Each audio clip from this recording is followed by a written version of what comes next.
anyone out there that has your name tattooed on them? Mm-hmm. Still? I don't know. Haven't spoken to him.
switch If he mics. did.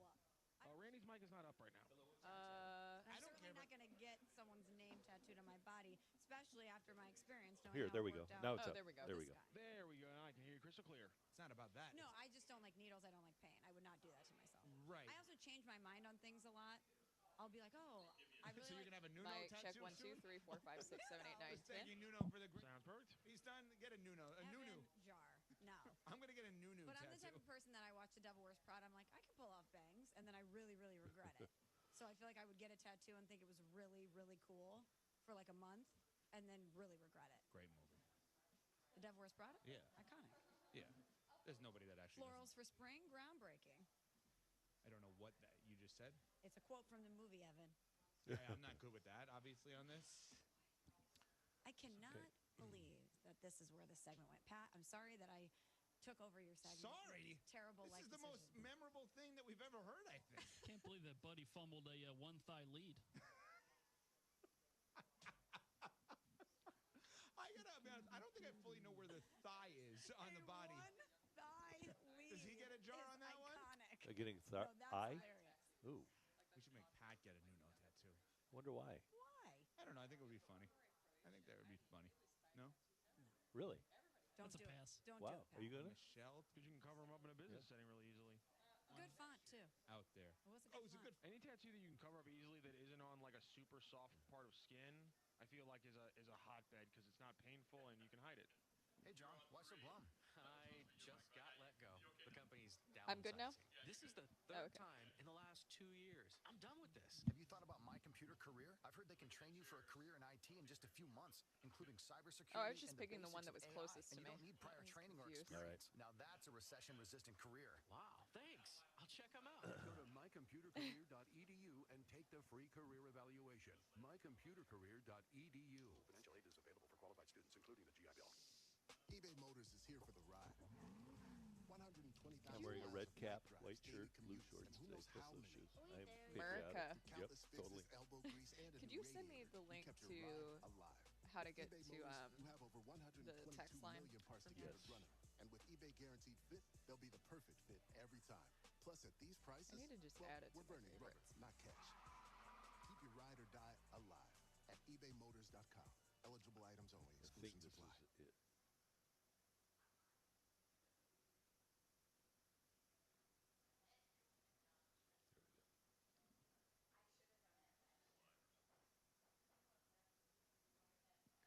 Hello.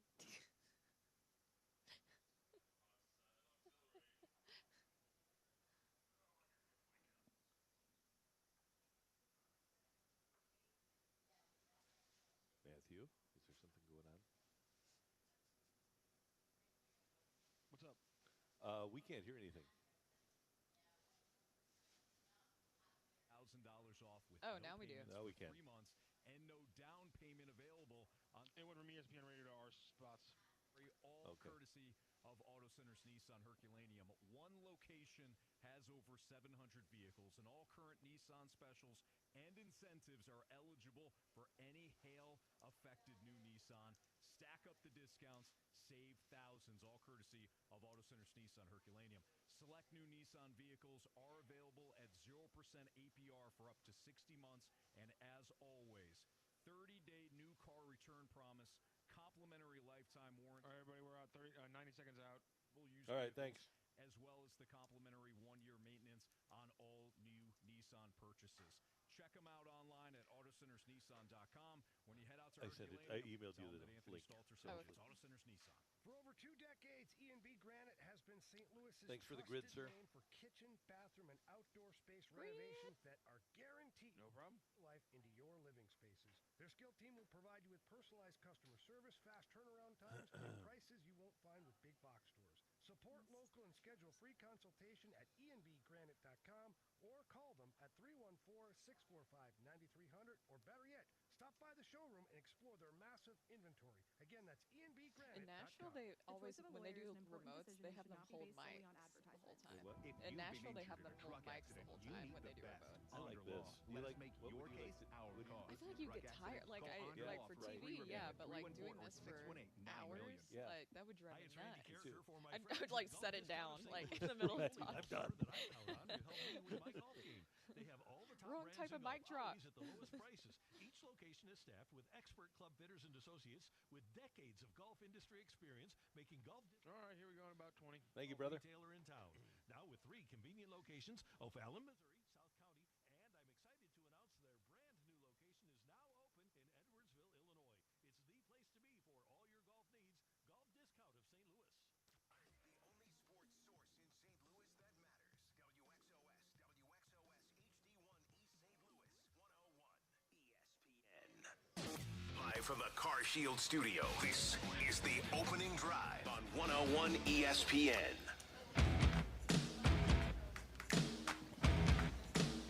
You're up.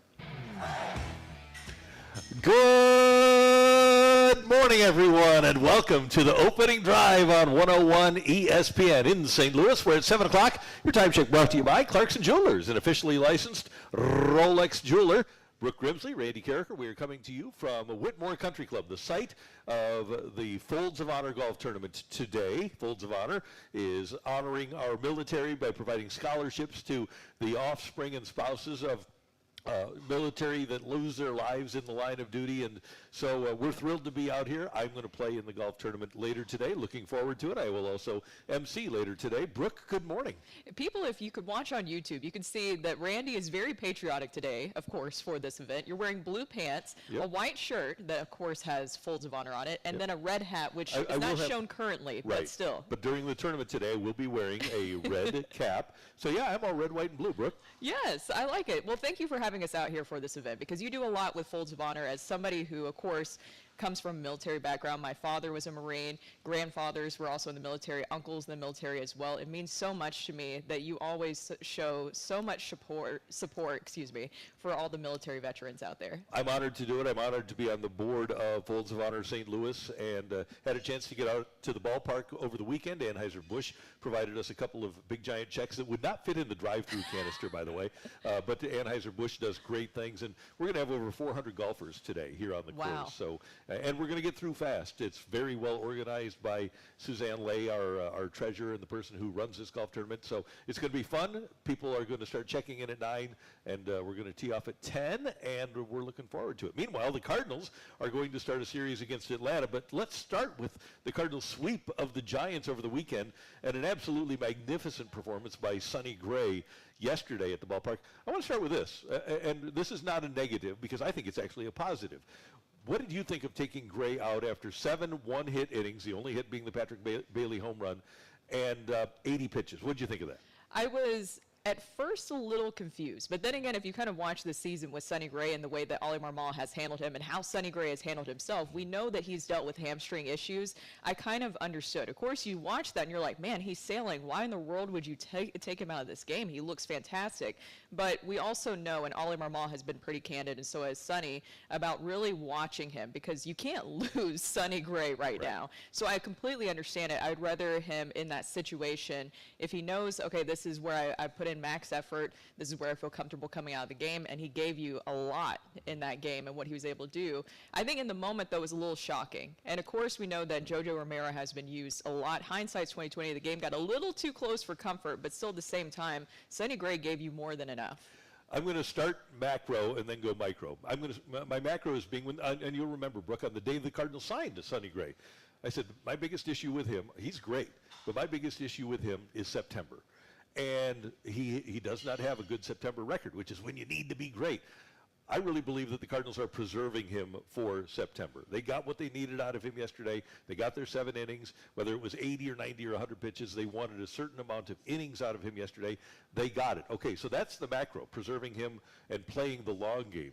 The micro is, as you said, he gives everything that he has on every single pitch in 93-degree heat. He probably went through 3 or 4 jerseys, even though those jerseys are supposed to be moisture wicking. They're the exact opposite of that. Somehow Nike, who's been around forever and has perfected everything when it comes to workout apparel, can't figure that out. Yeah, but he may or may not say, because we've seen him leave a start, I don't have a problem with that. He may or may not say that he's good to go for another inning or two. Maybe he thought he could have thrown a complete game. But you're hired to manage when you're Ali Marmol. And whether it's preserving him or seeing something or protecting the hamstrings, I have no problem whatsoever with the way the Cardinals treated that. And they come away with the 5-3 victory. And Sonny Gray was brilliant. That's what he's supposed to be. And my hope is that this is kind of a Tony La Russa move, that the move that you've made over the course of the last couple of games, even when Gray was upset by not staying in the game, that preserves him and makes him a better pitcher in September. That's the thing, and then he's thrown at least 7 innings in his last 3 starts. Recording things have really changed for him, and you are getting exactly what you need out of him. Of course, in that situation, I think everybody would be like, okay, I want to see him pitch a complete game. You kind of want to see that, but we don't really see that anymore. I also looked back at some of his stats. He hasn't had a complete game since 2017. Only 6 in his career. Is just kind of the new day and age of a starting pitcher, or at least a front-end starting pitcher. Yeah, I think that he would like to have that as an individual. He's probably one of those guys that says, I want to finish what I start with. And I love those guys. But in this day and age, you just don't do it anymore. And nobody has, not nobody, but very few people have complete games anymore. And Brooke, I know this, you laugh at this, but he's not the biggest guy in the world.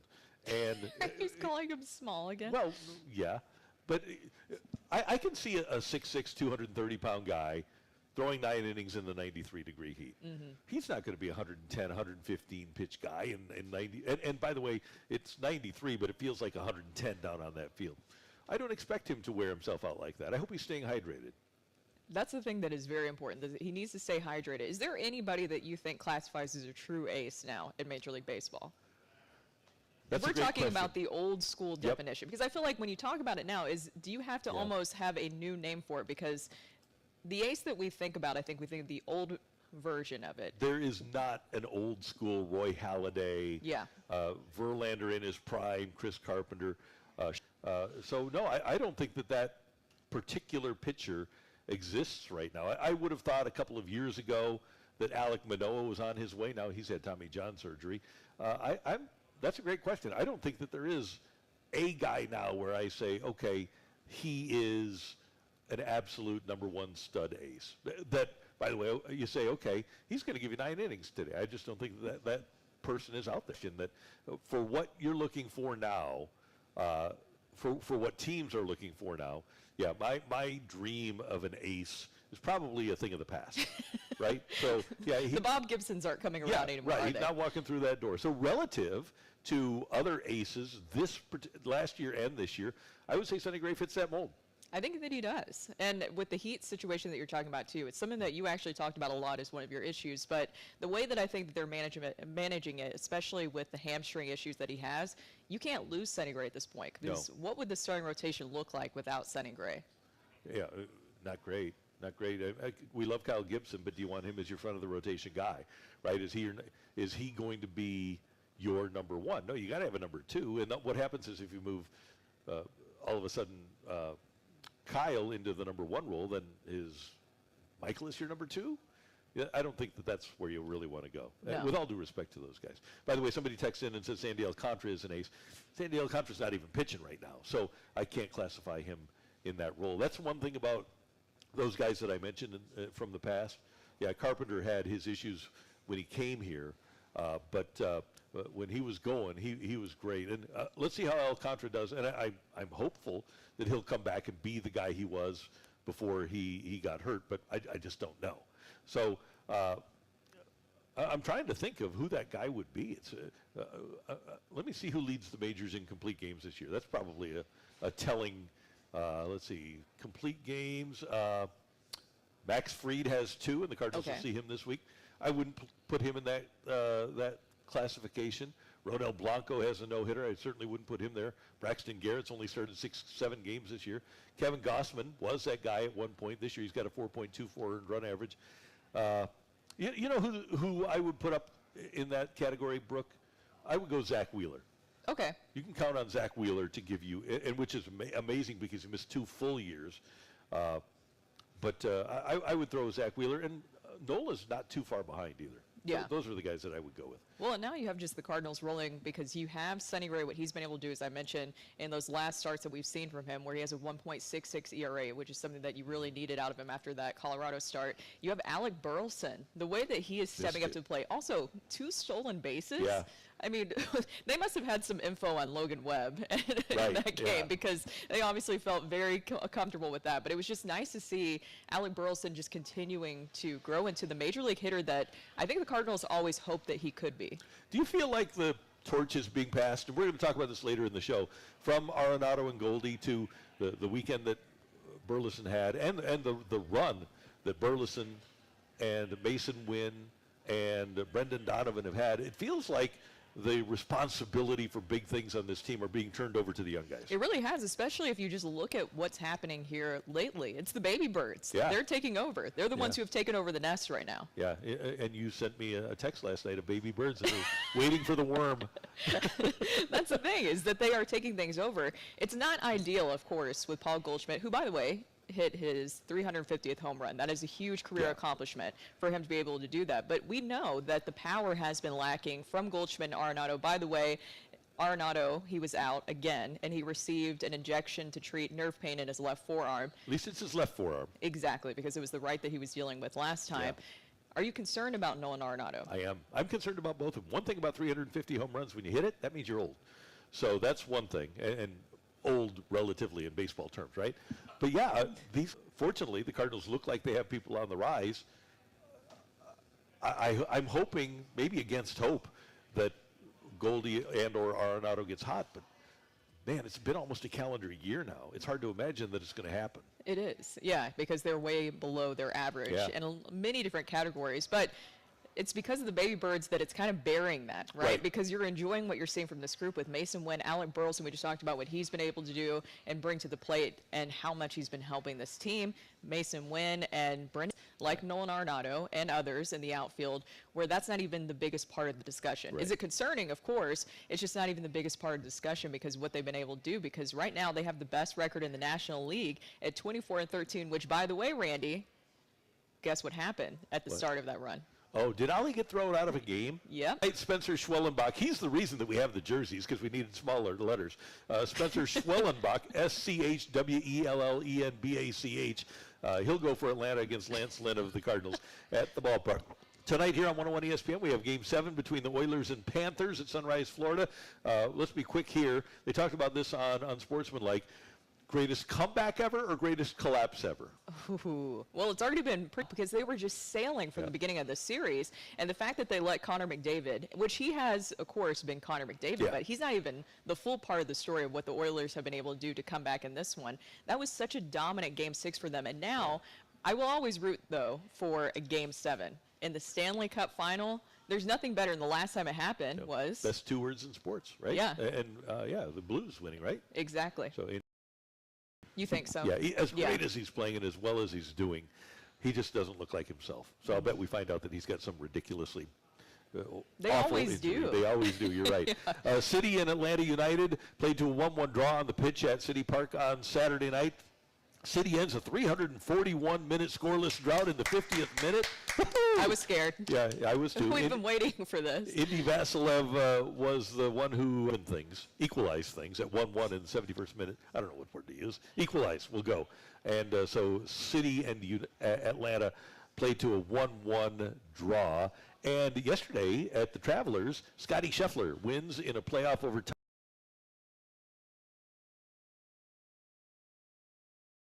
Some climate change people came onto the green and caused damage to the green, and they were all arrested. 6 of them were arrested. And I'm concerned about the climate too. Even to break up the dead stuff, I'm just Randy. saying, You're not going anywhere. I'm old. But here's the thing. Okay, make your point. Okay, I'm totally on board, climate people, with you making your point. But not at a golf tournament on a green. Where was the security at, was my question. Good. They could have stabbed somebody. Yeah. I was very surprised when I watched it happen. I was thinking, what is the security doing in this situation? I know that because it was just unfolding Yeah. right in front of you right there. And it's just such a key moment. You think Scotty Scheffler? Wanted nothing crazy to happen. We even talked about prior to his arrest, which it looks like that's going away, isn't it? Yeah, it's Legally? gone. Okay, It's it's gone. And so it's so funny because I think back to how all of us, you, Danny, and I, were talking about how boring. Even if you're doing something that is Oh, no. worthwhile, you're trying to save the climate, take it or leave it, a change in the outcome of the golf tournament, regardless of why you're doing it, the death penalty should be applied. I was afraid that you were going to bring this up because you actually texted this Yes, to I run did. this by Rocchio and I last did. night. We told you, it doesn't. Legally, I think I should have dropped that. Legally. I think I'm going to have to leave it because that's a bit harsh, but what they did was not good. We got to draw a line somewhere. Yeah. Well, they'll at least go to prison or get Yeah, arrested. They were long time, arrested. a long time. Oh, no. Not whatsoever. Okay. We'll come up. We'll work on this. We'll work on a better punishment other than death. That's Brooke, and fire us up on the old YouTube and type in 101 ESPN STL. I think I'm on I'm on my own camera right now, which is pretty cool. Coming up, we've got 3 things. Yeah, it's not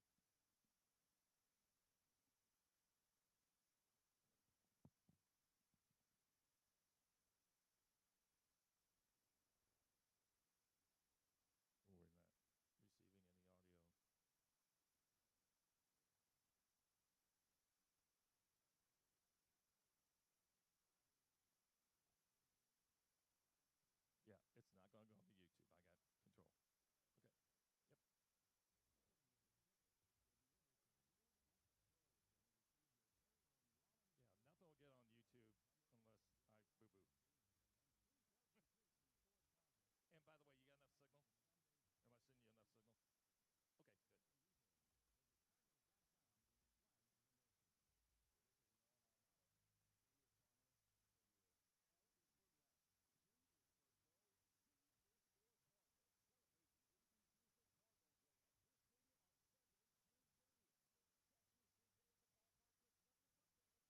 unless I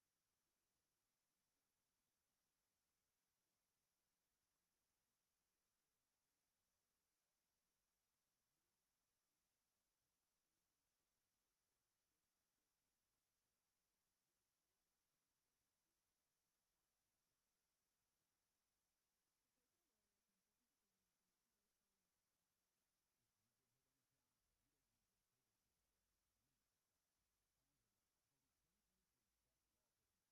by the way, you got enough signal? Am I sending you enough signal? Okay, good.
Mike's going up.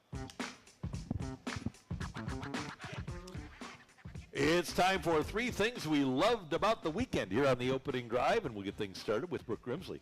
For me, number three. There we go. Sorry, Rocchio. I kind of interrupted you. You see, we don't have Rocchio here, so I can't visually see him. Makes a but I'm difference. sure he made a little face at me when I just interrupted his number. So anyways, number 3 for me is going to be Scotty Scheffler because he just continues to show his unshakable stand, that he is the unshakable standard.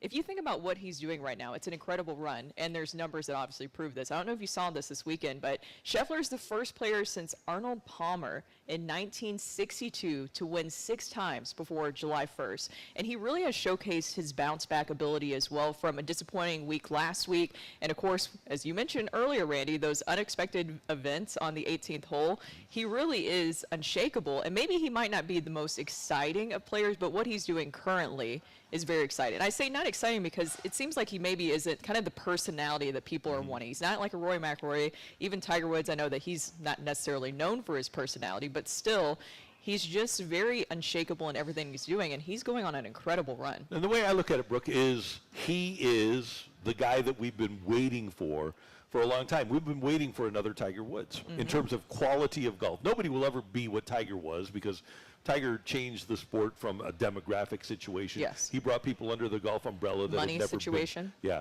totally. Completely different scenarios. However, in terms of golf dominance, Scheffler is right there. And I tune in to watch Scotty Scheffler play. It's kind of like Tiger. If Scheffler is not in the tournament, my interest level drops a little bit. Not that it's completely dismissed, but I love Scotty being in the hunt on Sunday afternoon. He's fun to watch play, and he's fun to root for. And I kind of, yesterday when Kim hit the shot into the sand on the playoff, you have to say, okay, Scotty's got it. And then he misses a putt, needs to 2-putt to win, and he does. I just think he's extraordinary to watch. And you're wanting that from a player on the PGA Tour because, of course, we talk about all the time all that is going on between LIV and the PGA Tour. You have all those amazing golfers on the LIV Tour, which, by the way, did you see this past weekend, Jon Rahm, how angry he was getting with some of the drone shots that they have at the LIV Tour, which kind of were a little bit much. I can see how that throws a golfer off in that situation. But he's kind of the answer to a player to watch right now on the PGA Tour that you consistently want to watch. I would love. He had a pile of $50 million to cry into. Yeah, well, there's a couple of things there. Number one, there's definitely buyer's remorse on Rahm's part.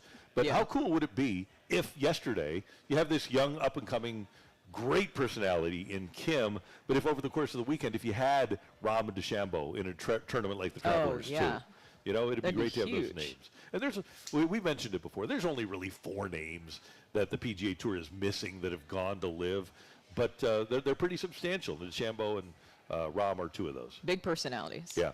Brooke, for me, I mentioned it in the last segment. So once you get to 50, you start getting a lot of mail from AARP. You got a long ways to go. Don't you know, right? Oh, yeah. Yeah. So I am an AARP member, and they have bike rides every month during the summer. So I went on an AARP bike ride at Creve Coeur Park on Saturday, which was great. It was fabulous. I love riding my bike. I love being with people, so it was fun.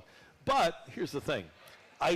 I feel like I'm younger than I really am, and they took a bunch of breaks for people, which is fine. It was hot, but it's just not for me. I was not cool with the break. So once we got to the 4th break, I just rode on and said, I'm just going to ride. But it was fun. It was one of the highlights of my weekend, being out for a bike ride. The amount of breaks too. So at what point were you just kind of like, did they tell you beforehand, hey, we're going to take this amount of breaks? There was an abundance of caution there. So we're starting at the Creve Coeur Lake House. By the way, shout out to Creve Coeur Lake House. If you ever want a great outdoor lunch, Creve Coeur Lake House is great. So we start there. It's on Creve Coeur Mill Road. We go to the St. Louis, the Creve Coeur Park soccer fields for a restroom break. Then we come back and we go halfway towards the Katy Trail, take a break there, get up to the Katy Trail parking lot, take a break there, and then come back, and we're halfway back, and we stop again halfway through the path between the Katy Trail parking lot and Creve Coeur Park. And that's when I said, okay, 3 breaks is enough for me. I don't need a 4th, so I didn't stop. But I'm going to do the next ride out to the Katy Trail in July. You would think that AARP would maybe have a sponsorship with Depends or something like that. They could really help out with these rides, and you could just keep sailing through. But you left them all in the dust, didn't you, Randy? Yeah, I kind of did. I did. It was a beautiful weekend for that. Yeah.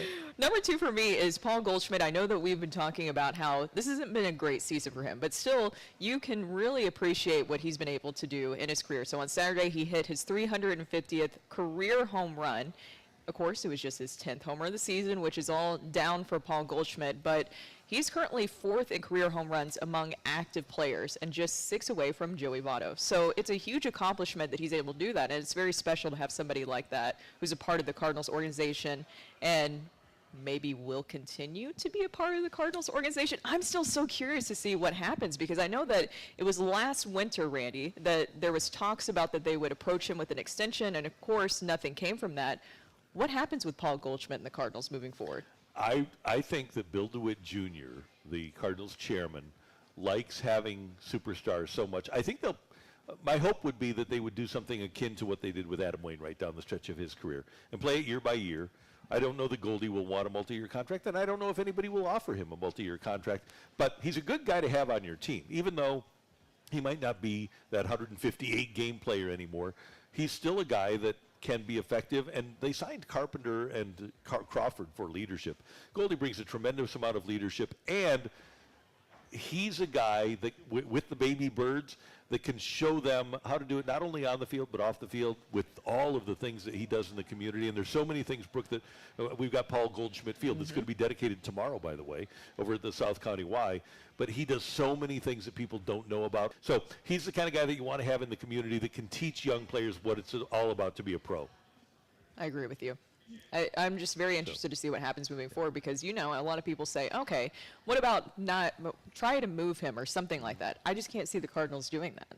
No, I don't think they will either. At the trade deadline, no chance. No chance. By the way, my number 2 is, it might be his replacement, because I was at the game on Saturday and watched Alec Burleson hit the 2 home runs, and then yesterday he steals the bases.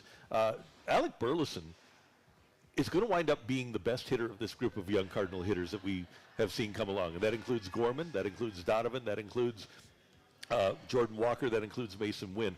The best all-around hitter of that group is going to wind up being Alec Burleson, and it's fun to watch him emerge.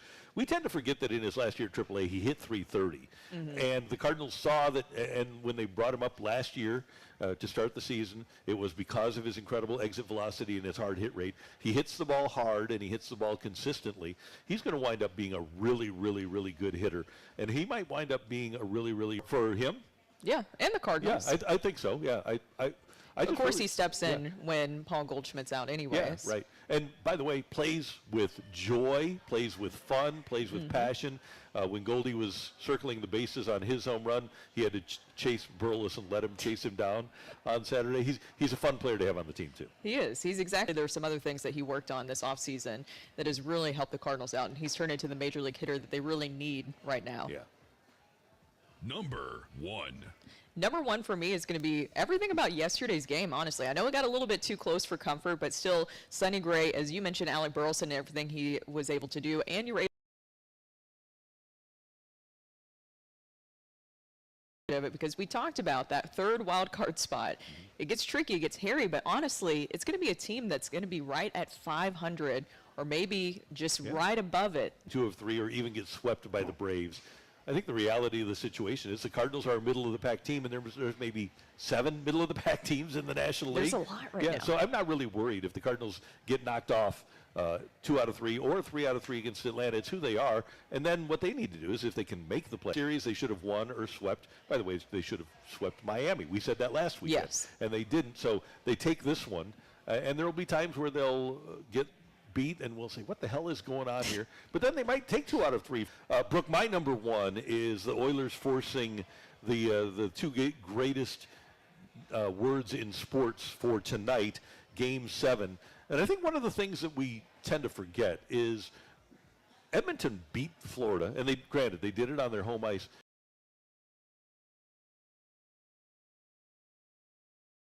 So while we say the Oilers are Connor McDavid, and the perception kind of is reality, in the big picture, they can win a game without him. They proved it the other night. I'll be interested to see tonight who takes over in Game 7. I think that the best playoffs in sports are the Stanley Cup playoffs and of the Stanley Cup finals. Oh, 100%. And the fact that you haven't had that many, honestly, in the NHL's history, that you would think. In this whole situation, I wasn't expecting this to happen to the Panthers, but you said this earlier, Randy, and I think you're right, because a lot of their big stars right now, including Matthew Tkachuk, are not showing up when you really need them.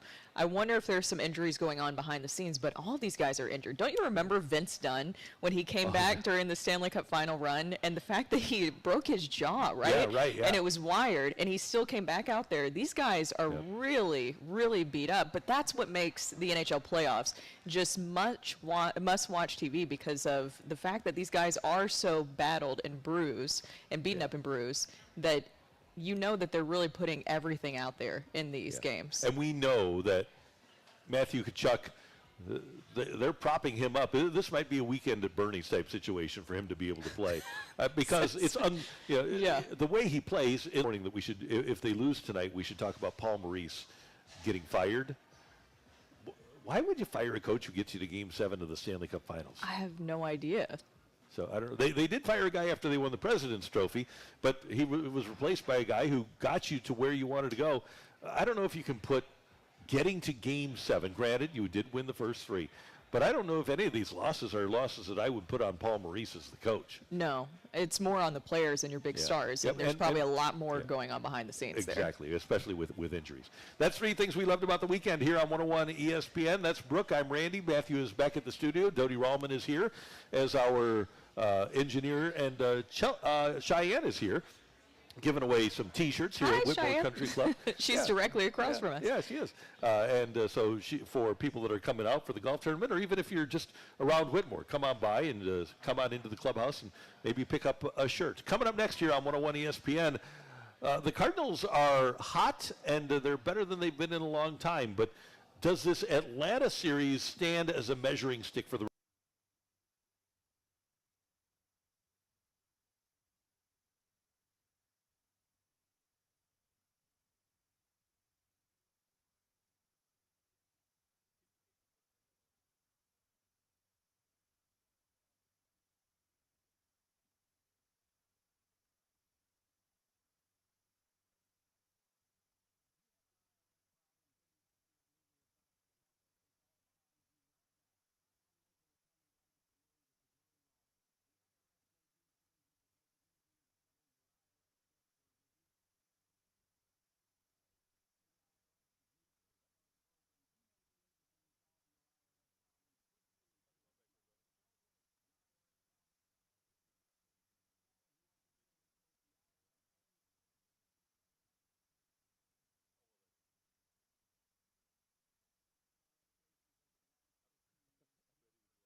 Roundoff.com. Chevy, together we drive. Are you kidding me? Live from the Car Shield studio, this is the opening drive on 101 ESPN. Mike's up. The 2024 Folds of Honor Golf Tournament. It's the opening drive on 101 ESPN. And the Cardinals, Brooke mentioned this in our opening segment, are 24-13 since Mother's Day. That's the best record in the National League. 2 games over 500, Brooke. I didn't realize this. For the first time since the end of the 2022 season. That doesn't even seem real. It doesn't. 2 games over 500. Wow. Yeah. And Atlanta is Just let coming that sink to town. in for a second. I know. It's been a while. That is not Cardinal-esque. No. Right? But it's best record in the National League since then, and I wonder how long they can keep it going. 8 of 10. Overall, they're 43-32, so they're 11 games over. Will this series against a hot Atlanta team, missing Acuna and Strider, change the way that you feel about the quality of the Cardinals, win or lose?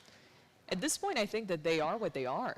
Don't you? I agree. I think that they're a 500 team. We've talked about that a lot. Right now, they're a little bit above 500, so you have to give them credit for that. To ask Randy and how we talked about that. Remember how that Columbus game, the Cardinals have had situations like that happen. We talked about the Marlins. I mean, teams who are bad, and the Cardinals are not Rockies. That's another good point. And the Cardinals-wise, Nolan Arenado and Paul Goldschmidt at least get up to their normal average to go along with these baby birds. Now, that's the real deal right there. That can change things for you, no doubt about it. And the Cardinals have Lynn going to tonight, Kyle Gibson start, and the Cardinals don't have a starter for that game. I'm assuming it'll be Palante for that game.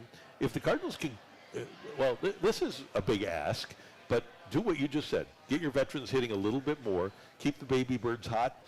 Romero and Kittredge have thrown too much. Their job is to throw a lot in 2024. And they'll go out and they'll get bullpen help. But we had Steve Klein, Bruce Sutter did 3 innings all the time, by the way. So I think that this is a team that is capable of ascending because they are the baby birds. The key for their ascent, in my opinion, for a week doesn't do it. And they plug in Matthew Liberatore to be the 7th or 8th inning lefty. I wouldn't be surprised if Matthew Liberatore succeeded down there. I wouldn't be surprised to see them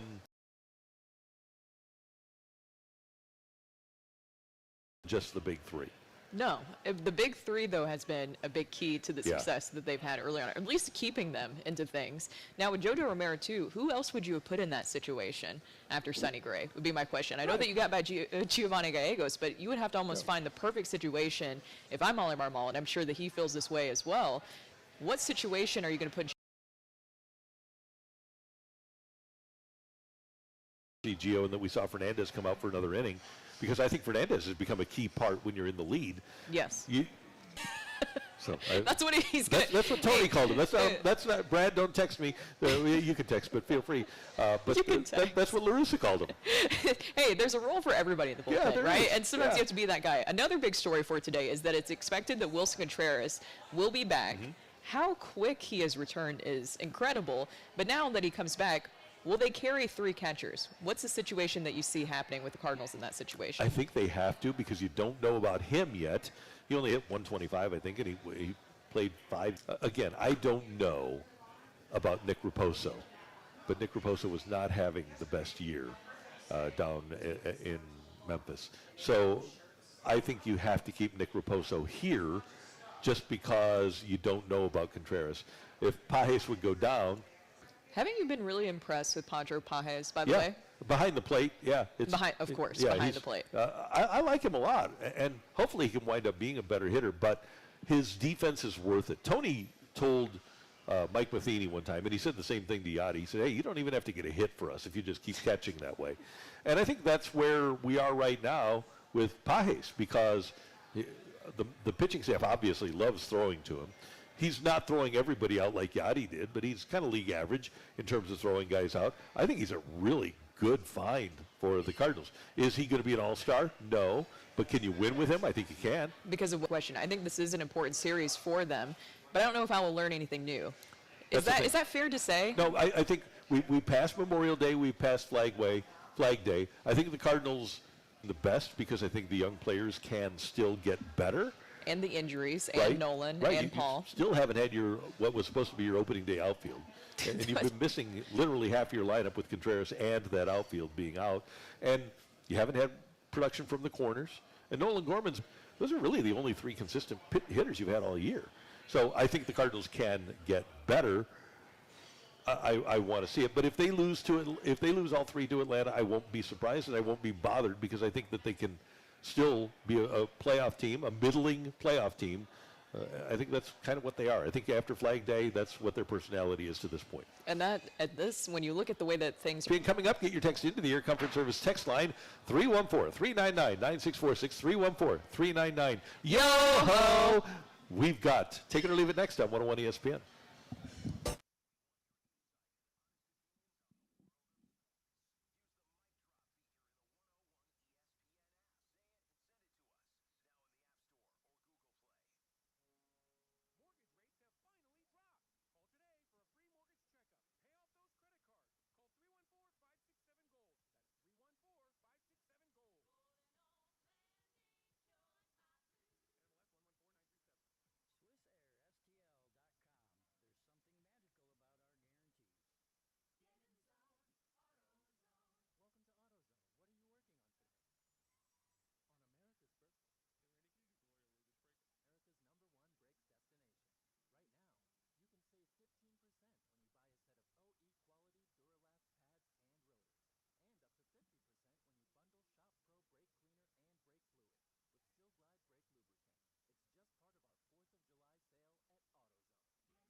Say something, put it out there. If you like it, you can take it. If you don't, send it right back. Get your text into 314-399-9646 and give us your Take It or Leave It. Brought to you by Gloria Lou Realty. Visit GloriaHasTheBuyers.com and start packing. That's my final offer. Take it or leave it. And Brooke, Matthew, Randy, and you. 314-399-9646, 314-399. Yo-ho! All right, Brooke, have you seen the story of the Flasher? So obviously the Oilers on the verge of coming back from a 3-0 deficit, and she has signed a deal with Playboy now to try to monetize her. I think that it takes a little bit more than that, but Quite a cheerleader. she is. Isn't that incredible? Well, no, I shouldn't say incredible. That's not the right word for this one. Isn't it something, I guess, that you could do that on the internet? And because is that what the players and fans said? Yeah, probably. I'm going to have to leave it. But, man, yeah, she's really capitalizing off of it. She sure has. Yeah, who knew? I wonder if the players know about it. Oh, yeah, they do. Guaranteed. What am I saying? Of course they are. Of course they do. They're hockey players. It wasn't on your 2024 bingo card, but it should have been. 100%. Well, no, I'm going to leave it. It should not have been on my bingo You card. weren't expecting that? No, I would He's have kind never of taking dreamed. a Tom Brady-esque approach. You know, when you're starting to become a big superstar, then you kind of become Hollywood a little bit. Now he's a little American fashion show, not Paris Fashion Week, That's though. That's a pretty big deal. It is for an Did you NFL see it? player. I mean, I could see Mbappe, right? He's in France, or was in France, right? Or Ronaldo? is he French? Ronaldo. Yeah, I could see a soccer player, but I wouldn't. French, yes. Yeah. See, Football? there we go. That's a win for me. I would. He's going international, Randy. He is now. Yeah, no doubt. Did you see him walking, by the way? I did not. Was he good? He actually was. Good. He's kind of changed his look a little bit, and that's why I'm saying, like, he's taking the Tom Brady. Bringing Kelsey on stage in concert. I at saw Wembley. that. Yeah. It did a pretty good job. Looked like they were having fun. Mm-hmm.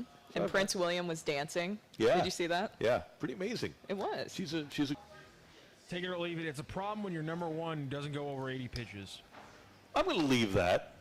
Again, it's 2024. I think we have to look at the scope of what baseball is right now. And for baseball, if my starter... Do you think that agents and teams would even want pitchers to throw a complete game anymore? It doesn't matter. No. It's not going to make anybody any more money. Exactly. So, no, But I'm saying even they would caution against it. Yeah. Oh, yeah. But I think the big thing for them is 100 pitches. If with 80 pitches, and I think one of them is to have him available in a quality way in September and October. Healthy. Yep. Take it or leave it. Wilson Contreras plays in the outfield this year. Leave it. Ooh, this year, leave it. Yeah. You'll have a lot of options, even if Tommy Edman doesn't come back. Before Wilson Contreras plays the outfield, you're going to have Burleson, Donovan would come back and play before him. Yeah, I would be really surprised if he's so far and away the Cardinals' best catcher.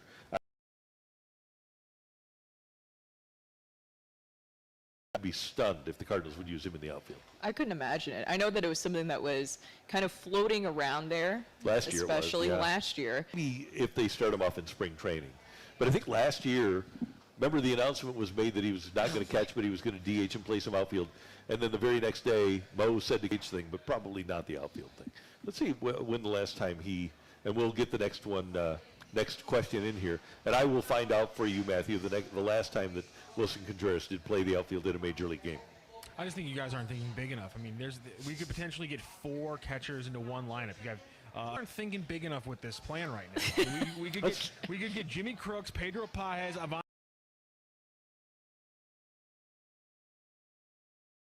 One game in left field for the Cubs in 2021.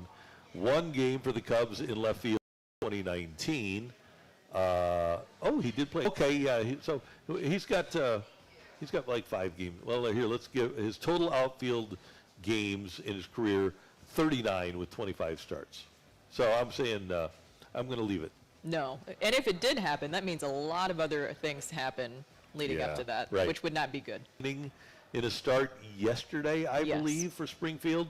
And I don't think he's ready, Brooke. I think there's other pitchers down there. I would rather see Graceffo up here in the bullpen, I think, than Tink Hence at this stage. You have to know what you have with those guys. Yeah. And if you think before Tink Hence. And Matt's with another setback. Yeah. So how long do you think he's been dealing with that? Oh, no. That's where I was that's why I paused, because in my brain I was trying to figure out a way to work myself around this. Matthew, have you heard? Okay, here's another take it or leave it. They need to add a chiropractor to the staff. They have the best. They have the one? best one in town, Mike Murphy. Oh, okay. Oh, no, nothing he's- against he's- yeah, nothing he- against yeah, he's him. the best- I had no idea. Yeah, the best guy in town. Mike Murphy is the Cardinals chiropractor. Okay, then guy. maybe we need to look at something else other than him. Yeah. So Many back injuries. never.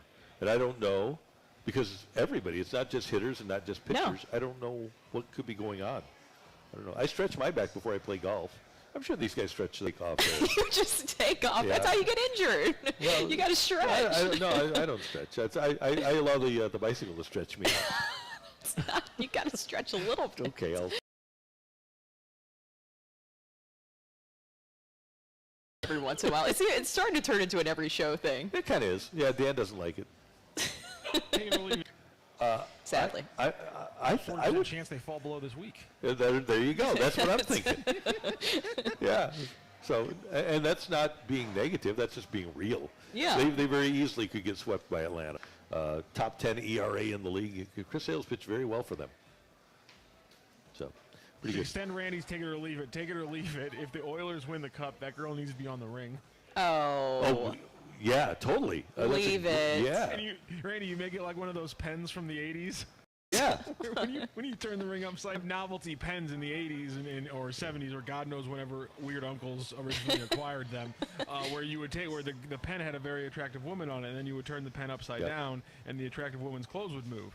Oh. This is not my idea, Brooke. This is a thing that exists. It's on the ring. I don't know. I was even trying to think of a way to honor that. Yeah.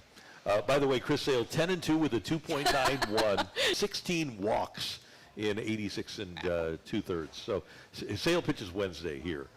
So if you want to go out and watch a pitcher pitch, that'd be pretty good. Watch a pitcher pitch. Well, a good pitcher Yes. on Wednesday. He's really good. Thank you, Matthew. To have the Cardinals bring Jordan Walker back to the majors. That's next on 101 ESPN. 101 ESPN.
Drive on 101 ESPN.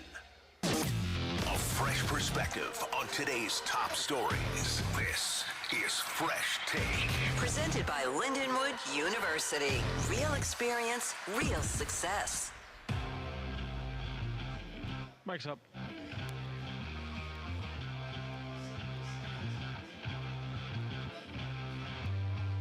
Grimsley, I'm Randy Carricker, and Jordan Walker got a day off yesterday. He has struggled lately down at Memphis, although overall he's hitting .264 with a 723 OPS.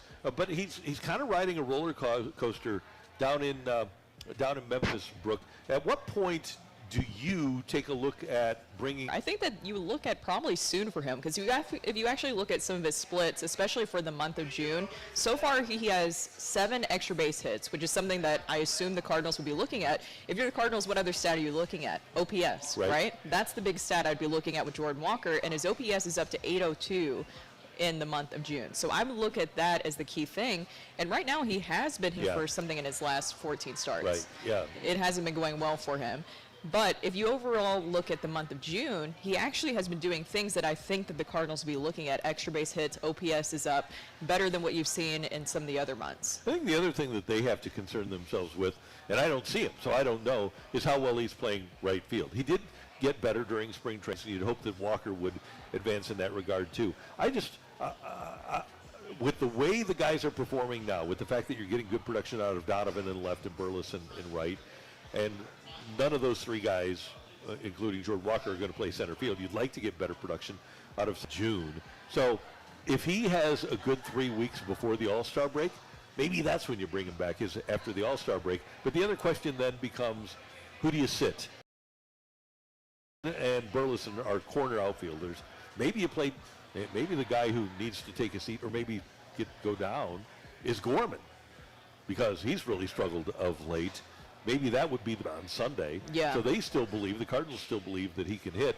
So the question would be, if you bring Walker up, who is not going to get the at-bats when he does return? That's a good question, because that's the tough position that they're in right now. Yes, which would really be a tough, because then that'd be a tough situation, because their original outfield was going to be Newt Bar. You have to keep playing Burleson. Now, another big question here, too, is Donovan in the situation that you put him in.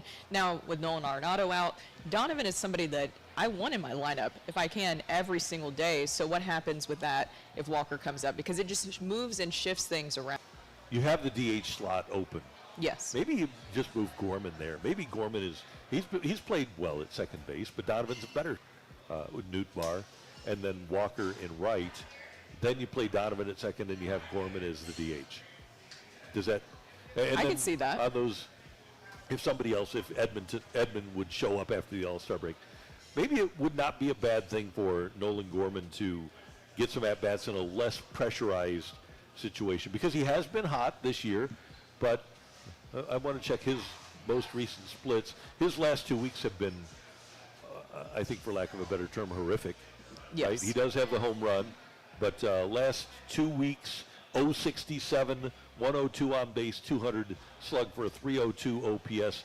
He is. That's a pretty big drought that you're talking about there. It just seems like with him, there's going to be peaks and valleys, but is there a way that the Cardinals can figure out, and Gorman can figure out, to really lessen or shorten those valleys? I'm not sure there is. I figured that he would be a 230 hitter, 230. Fix that or not.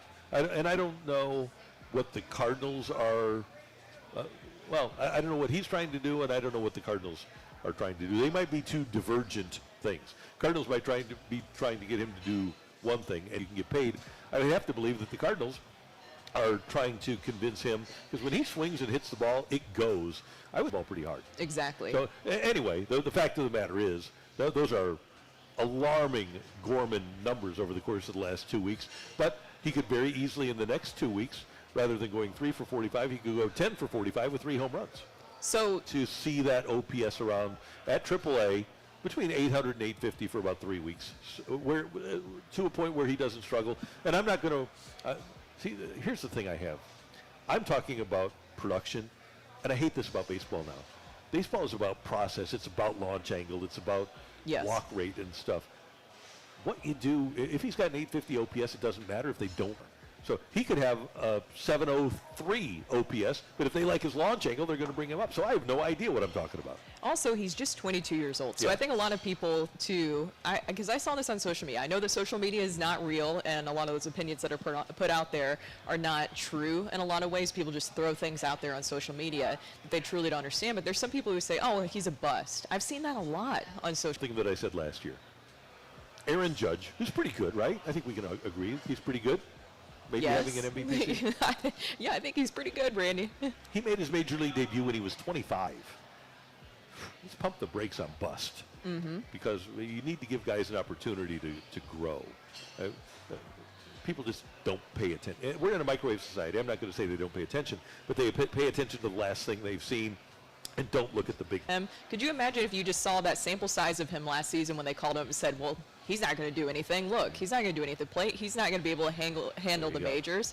Could you Jordan has had more at-bats, but at the same time, Jordan Walker is 22 years old. It almost feels to me that it was more of a mindset thing of why they sent him down. I know the numbers were not great, what you wanted to see from him, but it felt like it was also more of a mindset reason as well. So if you think that Jordan Walker is a bust, then if you trade him and he becomes Aaron Judge for the Atlanta Braves, then you better not complain, right? Yes. Because Cardinals have given up on guys that have done really good things elsewhere. We've done plenty of segments on that, Randy. We have. By the way, I've got a fun fact for you, though. Okay. As we go on, because yesterday, Chip and Brad were talking about, I think there's only 13 qualified hitters in baseball that are hitting 300. We're going to talk to Chip Caray later in the show. Of the qualified hitters in the sport, of all qualified hitters in all of baseball, Randy Arozarena of the Tampa Bay Rays has the second lowest batting average in the sport. Ew. So that happened in a hurry, didn't it? It really did. It really did. Yeah. So yeah, things change. Things change in baseball, no doubt about it. That's Brooke on ESPN. Coming up, Chris Kerb's next on 101 ESPN.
get it. Call the folks at Classic Air Care. That's what they're here for.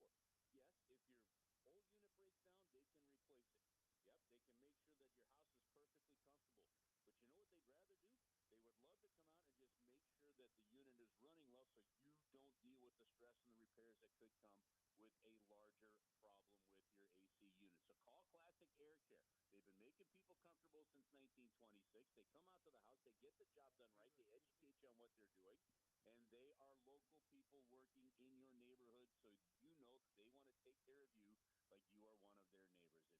It's Classic Air Care. Give them a call, or you can check out them online at classicaircare.com.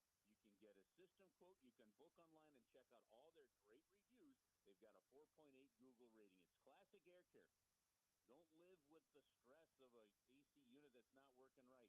Let them help you make them comfortable. They've been making people comfortable since 1926. 101 ESPN has your chance to score free tickets to Santana.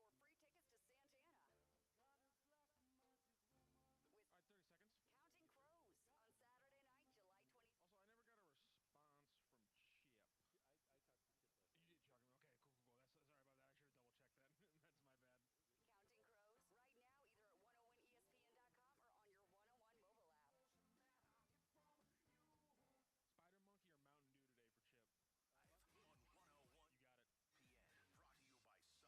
On 101 You got it. ESPN, brought to you by Sumner One. Mike's up.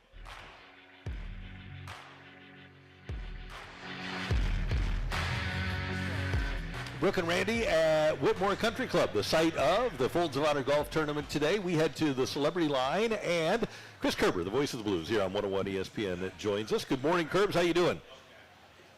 Randy, I'm doing good. How are you guys? Everything's good. Good. Okay, debate this morning on Unsportsmanlike with Evan and Michelle about whether or not this Stanley Cup final is a great comeback on the part of the Edmonton Oilers or collapse on the part of the Florida Panthers. What do you think? Well, I think to be fair, it's probably a little bit of both. You know, I think if you look at the way the first three games went, the Edmonton Oilers had tons of scoring chances. Sergei, in the last three games of this series, that hasn't happened. You know, the Florida Panthers only trail. Well, let me put it this way. Let's go the other way. The Edmonton Oilers only led for 18 minutes and 17 seconds in the first three games. They have not trailed at all in the last three games. You know, so when you think about that, the Florida Panthers haven't had a lead in three games. Bobrovsky took yesterday off. I think it's a little bit of both, but either way, you've got to give credit to the Edmonton Oilers because they just didn't quit, and they kept pouring it on, and the fact that this thing went to a Game 7 blows my mind. I know, Kerbs, we always will enjoy a Game 7 because the last time we saw it with the Stanley Cup final was, of course, when the Blues were able to do that, and we know what happened there for the Blues. Goal. Apparently, through the first three rounds, Sergei Bobrovsky did not practice the day before the game. Now, in a lot of those situations, you didn't have 2 days off between games. So they kind of went back to that routine, and he did not practice yesterday. To me, it starts with Bobrovsky. But then the Florida Panthers have got to get back to the game where they're not making mistakes at the blue lines. And if I see something in the last three games from me that I've watched, it's the fact that they're turning the puck over and really feeding some of Edmonton's transition game, and that's making it tough on them. So I still think if they get back to their game and stay out of the penalty box, they're going to be fine. But they just had a hard time for whatever reason doing it in the last three games. Kerbs, the NHL draft is on, here we've got the finals ending tonight, and then the draft is on Friday. Move that pick, do you think, or do they need to continue to build upon what they have in the system? Well, yeah, first off, Randy, it is amazing. Like, I'm not sure how the league fixes this or changes this, but I don't know that the draft should just be 4 days after your Stanley Cup final. Yeah, I agree. If you go at Game 7. And then whether or not you're the Edmonton Oilers or the Florida Panthers, if you win that game and you're the hockey ops department, right? I mean, you're showing up at the draft hopefully with a headache, right? I mean, if you're talking just 3 days yeah, after right, you no doubt. won the Stanley Cup. But from a Blues standpoint, I don't get the sense. Let me put it this way. I believe that if there's a chance for them to move up, I think they're looking defensemen. And this, I've been told, is a pretty deep draft from a defensive standpoint. Now, last year's draft was deeper. This one, I believe that they can find players that they're looking for, and let's face it, the Blues have been really good picking in that, 16, 17, 18, 20, 20, 21 range. So I don't see them giving up a whole lot to move up unless there's somebody they really, really want to go get. And to me, that would end up being somebody that they think they're ranking a top 5. But with the fact that they've got 2 seconds and 2 thirds, I think they're pretty happy with where they are. And I think it was last year we saw a first round where there wasn't one team that made a trade to move up at all. So I'm not anticipating a lot of fireworks, although it would be exciting if we saw some. Herbs, I don't even know what to think about this offseason with the Blues, because at one moment I think, okay, there's not going to be any splashy moves made because obviously we talked about that. But at the same time, then we have JR who came on last season. How are you feeling about it right now? Well, he's a little more tied in maybe, on some of that stuff, maybe from an agent, some said that, than I am. I think the Blues are, from a splashy move aspect, I think the Blues are a year, maybe 2 away from that. Like when you look at the contracts, for example, so like there's some guys on the team, are they a year away from something like that? I don't know. Now, look, the one thing we know about Doug Armstrong is that standing pat is not his MO. Okay, and he didn't make the playoffs.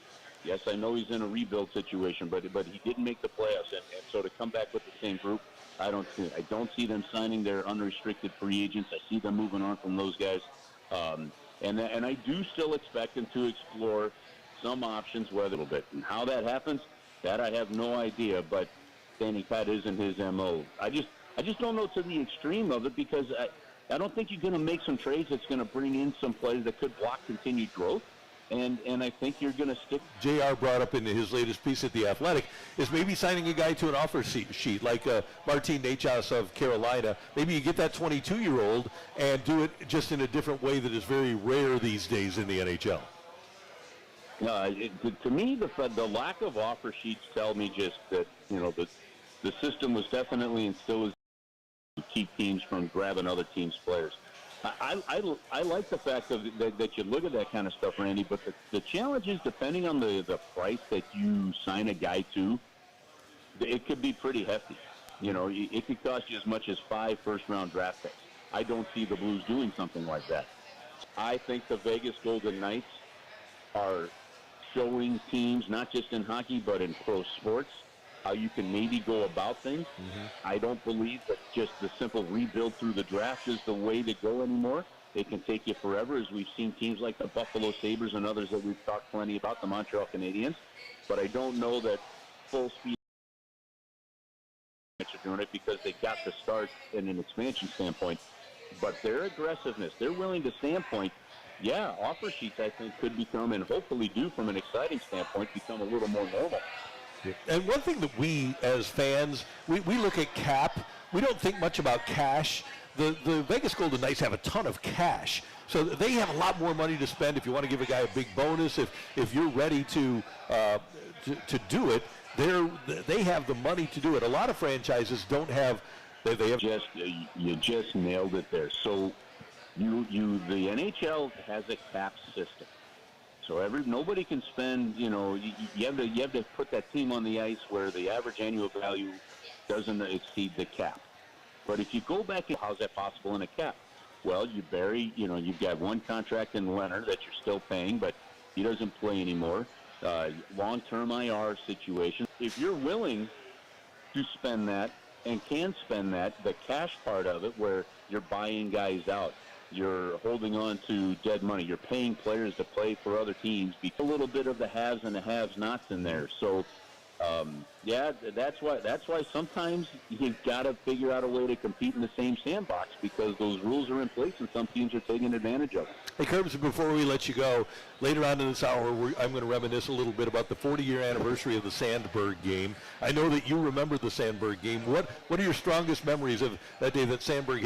Well, I remember being a young enough kid to be mad. Yeah. It's what I do remember about it, oh man, we were outside. We were sitting right here when this happened, and it was That was kind of my digital home run that tied the game after the Cardinals had scored in the 10th.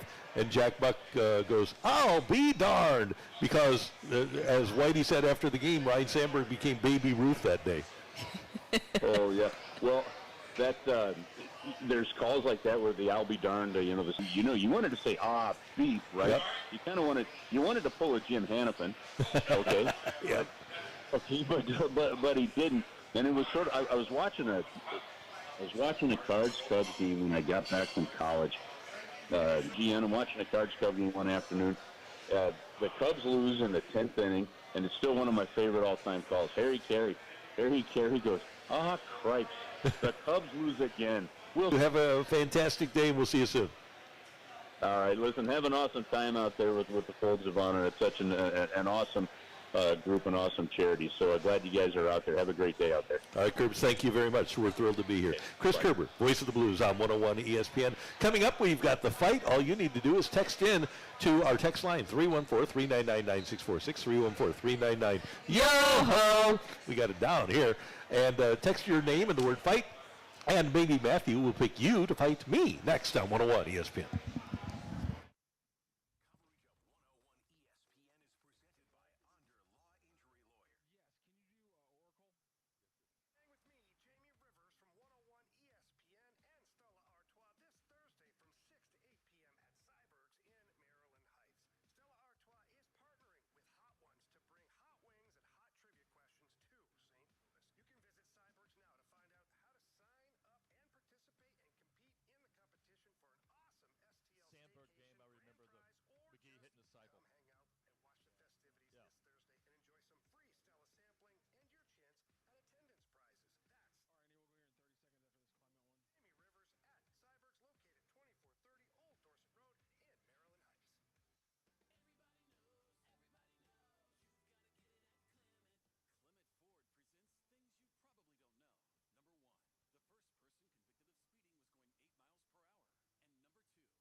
You're up.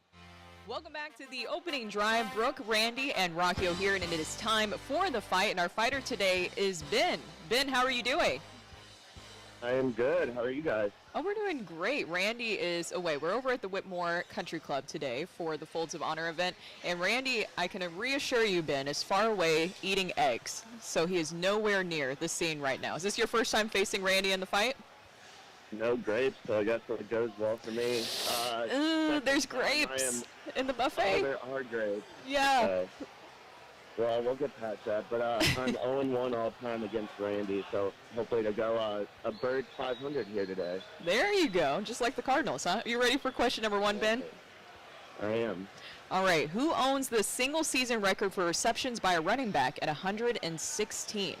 Is it Matt Forte, Reggie Bush, or Christian McCaffrey? Oh, I'm sorry, Ben, you cut out there for a little bit. What was your answer?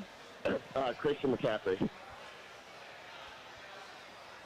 All right, question number 2. Which National League hitter is the last player to lead the league in home runs in back-to-back years, sharing the lead in both 15 and 16? And by the way, that's just the National League. So which National League hitter is the last player to lead the National League in home runs in back-to-back years, sharing the lead in both 2015 and 16? Was that Nolan Arenado, Bryce Harper, or Marcelo Zuna? I think it was Nolan Arenado. All right, final answer, Ben? Yeah, final answer. Okay. Question number 3. Dan Marino was drafted in quarterback for the 82 Dolphins in Super Bowl 17. Is it David Woodley, Billy Kilmer, or Craig Morton? I want to say that was Craig Morton, final answer. All right, and lots of history was made during the legendary Ryne Sandberg game, including the first Cardinal to hit for the cycle in 13 years. Which Cardinal hit for the cycle in that game? All right, Brooke, can you wave over Mr. Randy Carricker for us, please? Yes, I have ushered him over, grapes and all. Randy, say hi to Ben. Hi. Who do we have? Ben. Hi, Ben. How are you this morning?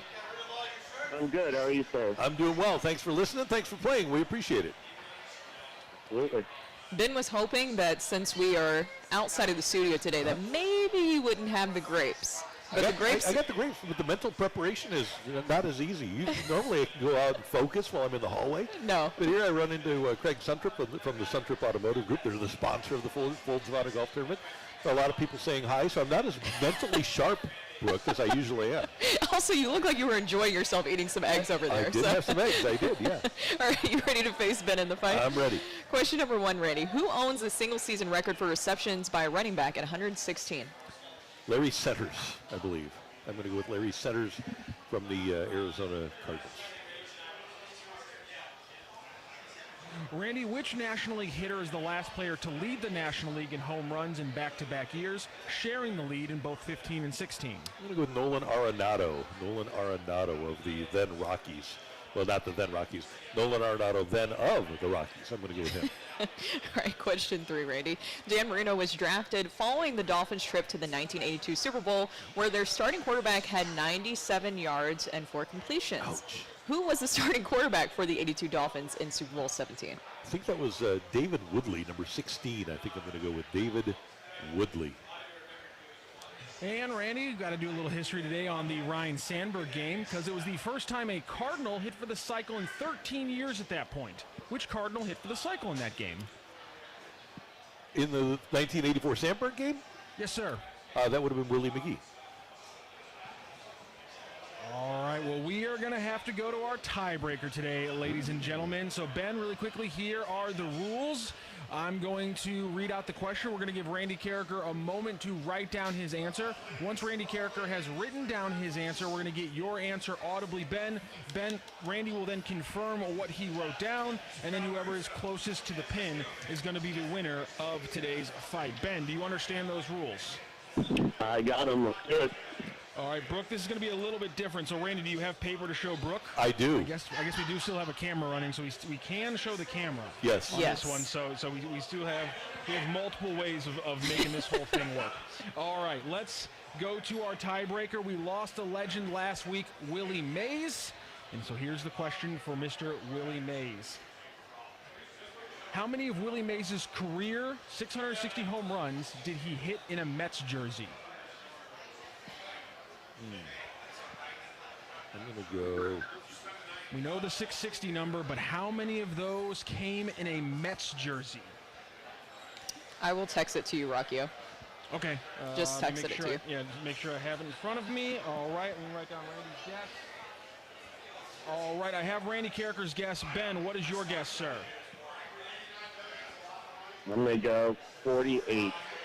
All right, Ben's guess was 48. Randy Carricker, can you now reveal your guess on the air? I said 40.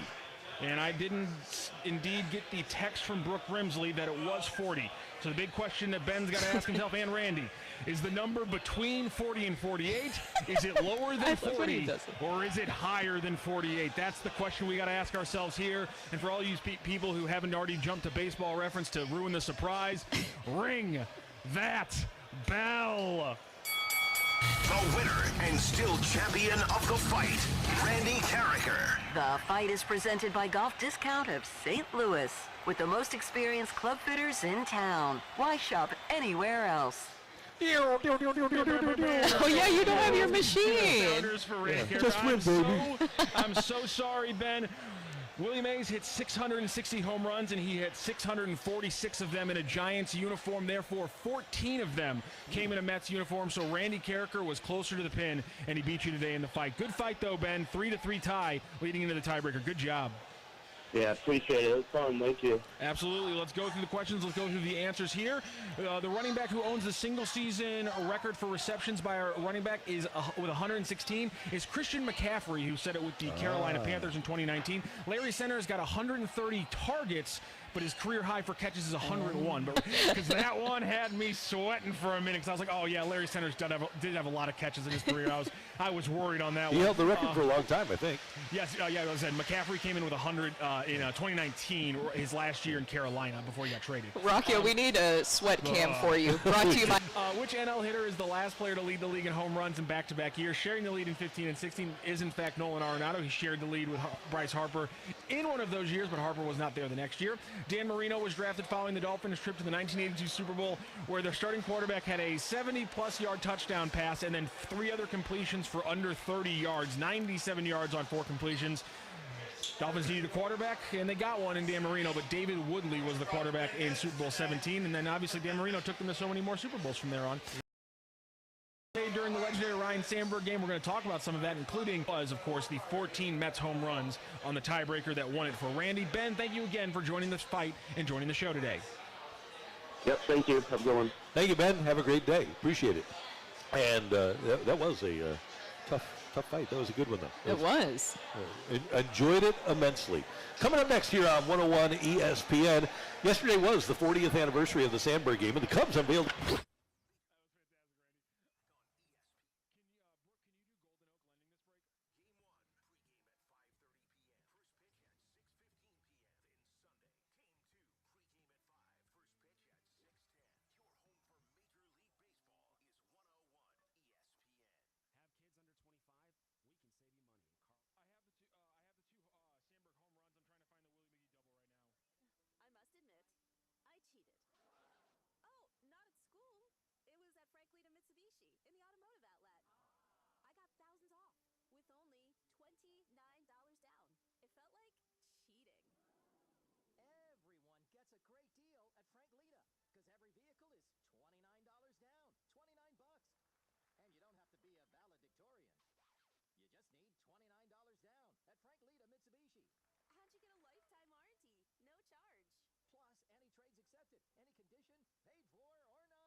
Yesterday was the 40th anniversary of the Ryne Sandberg game at Wrigley Field against the Cardinals back in 1984.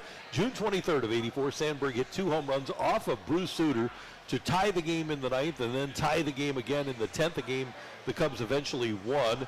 And every year, Brooke and I talk to Bob Costas on opening day. And this year, on opening day, we asked about the 40-year anniversary of a game that he called on NBC television. It's certainly the greatest regular season game I've ever broadcast because of all the elements. You know, it's Wrigley Field on a beautiful, perfect Saturday afternoon. It's the Cardinals and the Cubs with all that history. And it's the game of the week when the game of the week meant something different, when the entire baseball world was focused on that game. Those Saturday afternoon games that I was lucky enough to broadcast with Tony Kubek or Vin Scully and Joe Garagiola got ratings that exceed hit primetime shows in the present television universe. So that was the game that put Sandberg on the map and kind of announced the woebegone Cubs as, wait a minute, they're a contender all of a sudden. And they did win the division, and they got to within a game of the World Series before they lost to San Diego in the LCS, and Sandberg did win the MVP. So it's the signature game of a Hall of Fame career. Have there been other games since then that, if you just looked at the box score and looked at all the circumstances, had as many twists and turns and as many heroic performances? Of course. You've got 4 decades of baseball since. But none of them in the regular season had the surrounding circumstances that highlighted this game the way it was highlighted. So before we get to the highlights, how good is Bob Costas? every time that he talks, I'm like, good Lord. What a I could just memory. have just like just a little smidge of his talent. He's so good. He's unbelievable. He truly does paint a picture of that event, that moment that he's speaking about. Yeah. And I'm curious too, where were you when this happened? I was in the radio booth. I was producing for Jack Buck and Mike Shannon. And so I cool. watched, I'll never forget, Bob came in before the broadcast, and he's there's 2 sides to the booth, and there's steps that go right down to the middle to the lower portion.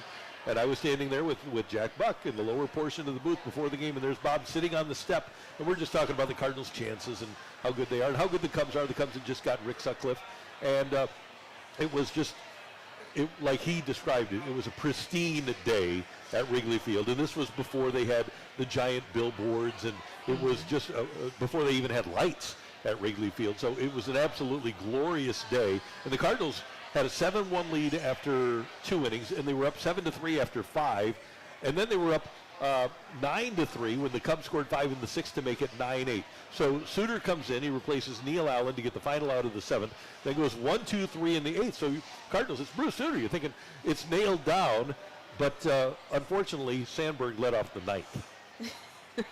And then the rest was history. Yep. What was the reaction from the crowd like? Well, you get to hear it right now. Here's Bob Costas' call.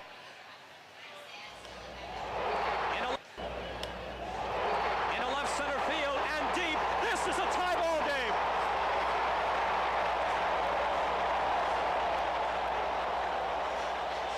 Yeah, they went crazy because nobody expected that. Cardinal fans didn't expect it. No. And those are Cardinal fans groaning. It was literally 50-50.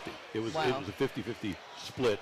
So the Cardinals scored in the 10th. Ozzie was on base, and Willie McGee came up, and Willie had already had a single and a triple and a homer that day. So you had to anticipate what was going to happen. Here it is. And they get just thrown out, bang, bang.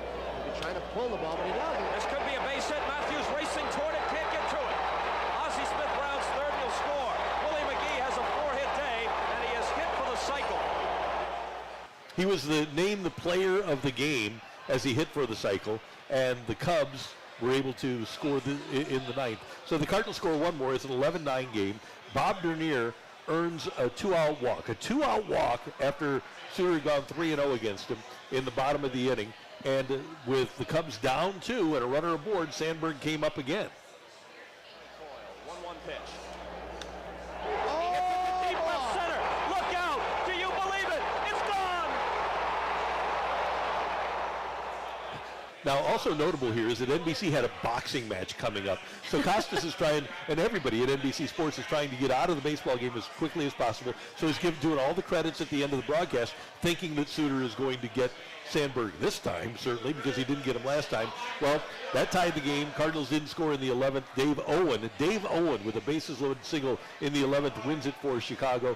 Willie hit for the cycle. He went 4 for 6 with 6 RBIs. Sandberg 5 for 6 with 7 RBIs, and obviously, as Bob mentioned, propelled himself to the MVP. And anybody that was there will never forget it. I agree with Bob, and actually when we asked that question on opening day, and I didn't know that he felt that way, it's, even though the Cardinals lost, the best regular season game I've ever seen. Really? Yeah. Best you've ever seen. Yeah. It had everything. It had yeah. You had the big lead, you had the swing, you had the Cubs coming back. It was kind of like Game 6 of the World Series with the Cardinals, or the Cubs scoring in the 9th to tie it, then the Cardinals scoring in the 10th, Cubs scoring in the 10th, Cubs winning it in the 11th. It was just a crazy game, and you had 4 Hall of Famers. You had Lee Smith pitch for the Cubs along with Sandberg playing, and then you had Ozzie playing for the Cardinals with Bruce Sutter on the mound, and all of those players played in it too. It was amazing. So what were the players saying afterwards on the Cardinals side? Oh, you know what? They handled it really well because Sutter had 45 saves that year. He led the league when he started that game with 16. Yeah, basically. And so they said, we'll get him next time. That game knocked the Cardinals 5.5 back, but it was only June, and they thought they were going to come back and win, but they had a lot of other issues with that club. They didn't really have a thumper because it was the year after they had traded Hernandez and the year before they had gotten Jack Clark. So they really didn't have a big-time thumper in the middle of their lineup. So they kind of retooled. They brought up Terry Pendleton that year, and they had David Green playing first base in that game. And then after the 84 season is when they went out and got John Tudor, made the trade for Jack Clark. But that series, and by the way, the next day, Rick Sutcliffe made his first home start for the Cubs at Wrigley and struck out 14. And so that series kind of identified to the Cardinals what their shortcomings were and that Chicago was legit and they were going to win that year.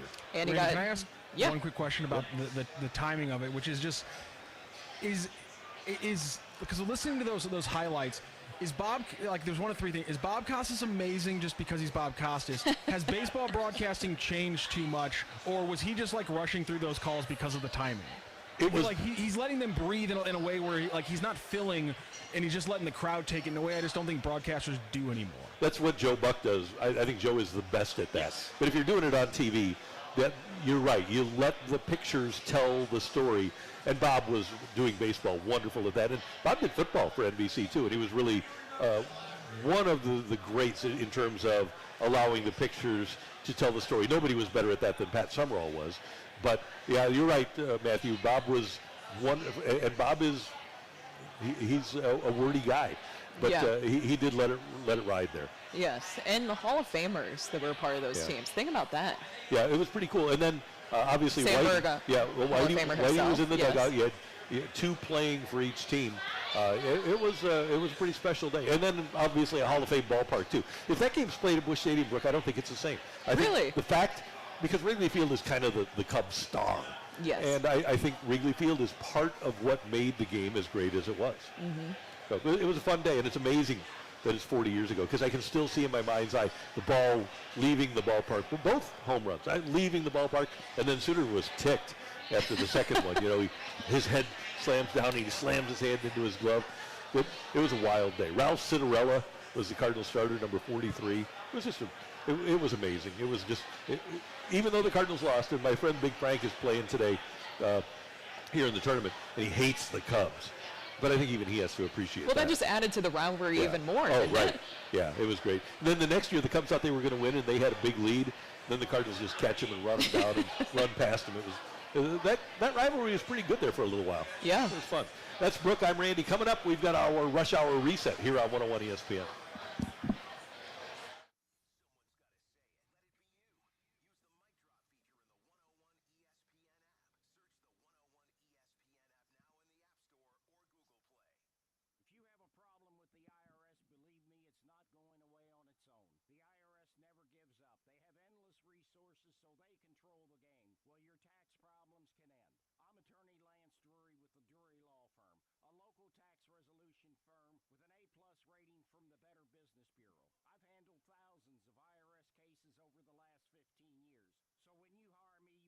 speaking long distance or sending money to some TV consumer complaints. Your first visit is completely free and confidential, and I'll tell you on the spot exactly how much it will cost. So call me, Lance Drury, at 314-260-6120. That's 314-260-6120. Or go to Lance, DRURYlaw.com. If you have IRS issues, you need a local attorney, you need me, Lance Drury. The choice of a lawyer is an important decision and should not be based solely upon advertisements. Plenty of sports on the docket tonight. A perfect day to jump on Underdog Fantasy's new Pick'em product, Pick'em Champions, and get some entries in. Pick'em Champions is a new game from Underdog Fantasy. You just pick 2 to 5 players from at least 2 different teams, select higher or lower on the player's stat projections. You're going to pick your entry fee, and you're going to be entering the game alongside other underdogs. As long as you hit your entries, you're walking away with your winnings. Let's build an entry for today. I actually have 2. I'm going to tell you guys, I have a high odds one going right now, and that's for the Euro game going on today. Italy versus Croatia. We're going to take Jorginho, higher than 0.5 assists, and Josko Jarvidal. He doesn't usually score with his country like he does with club, but we're still going to go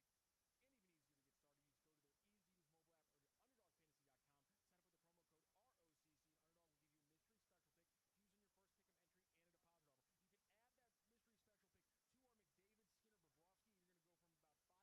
than 0.5 goals. That's a higher risk play right there. Let's go with our hockey one. Keep it a little bit more in the sport that everyone likes to watch here in the States. We're going to go Connor McDavid, higher than 1.5 points. Cannot see him staying quiet tonight in a crucial Game 7. And then the goalies, they've been crucial all series, and they're going to be crucial tonight. We're going to go lower on Stuart Skinner's 26.5 saves and higher on Sergei Bobrovsky's 24.5 saves. That's pretty much how the entire series has gone for those two with those numbers. Higher than Connor McDavid on his points, lower on Stuart Skinner's saves, and higher on Bobrovsky's saves. That's Underdog Fantasy. It's super easy to play and even easier to get started. You just go to their easy-to-use mobile app or to UnderdogFantasy.com. Sign up with the promo code ROCC, and Underdog will give you a mystery special pick to use in your first pick'em entry and a deposit offer. You can add that mystery special pick to our McDavid, Skinner, Bobrovsky, and you're going to go from about 5.5 to about 7.5 on your play. That's Underdog Fantasy promo code ROCC to claim your new customer special, the mystery player pick, and your deposit offer. Must be 18 plus and present state where Underdog Fantasy operates. Terms apply. Consuming the play call right here at Gambler. Visit www.ncgambling.org. Kevin Morant for Mentality Men's Health. Guys in the over 23,000. All right, we're going to go back here in about a minute. Start so they can do it right. After helping men for over 10 years, every day we see new clients whose treatment had shortcuts on treatment and monitoring. This not only affected their results, it was also risky. Guys, It was for just like 20 seconds after your live read, Brooke. our doctors will optimize your free testosterone and maximize you mentally and physically. Schedule in St. Louis at lowtusa.com. That's lowtusa.com. The choice of a lawyer is an important decision and should not be based solely on advertisements. If you've been injured in a car wreck, you need the best. Onder Law, voted 2023's best law firm in St. Louis. We know how to handle the insurance companies, and we'll make sure you're compensated for physical, emotional, and financial injuries. Let us make your case our cause. Car accident? Call Onder Law today for a free review. 314 or 618-9-million. That's 314 or 618-9 all zeros.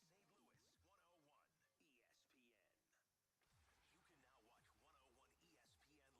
Louis Blues hockey. WXOS HD1 East St. Louis 101 ESPN. You can now watch 101 ESPN live on our Air Alliance Team Studio Cams. Catch every show live on our YouTube channel or at 101ESPN.com. 101 ESPN Studio Cams. Presented by the Air Alliance Team Heating and Cooling. Getting the job done quickly, correctly, 100% of the time. Live from the Car Shield Studio, this is the opening drive on 101 ESPN. We're recapping the biggest sports stories of the day on the opening drive with a rush hour reset.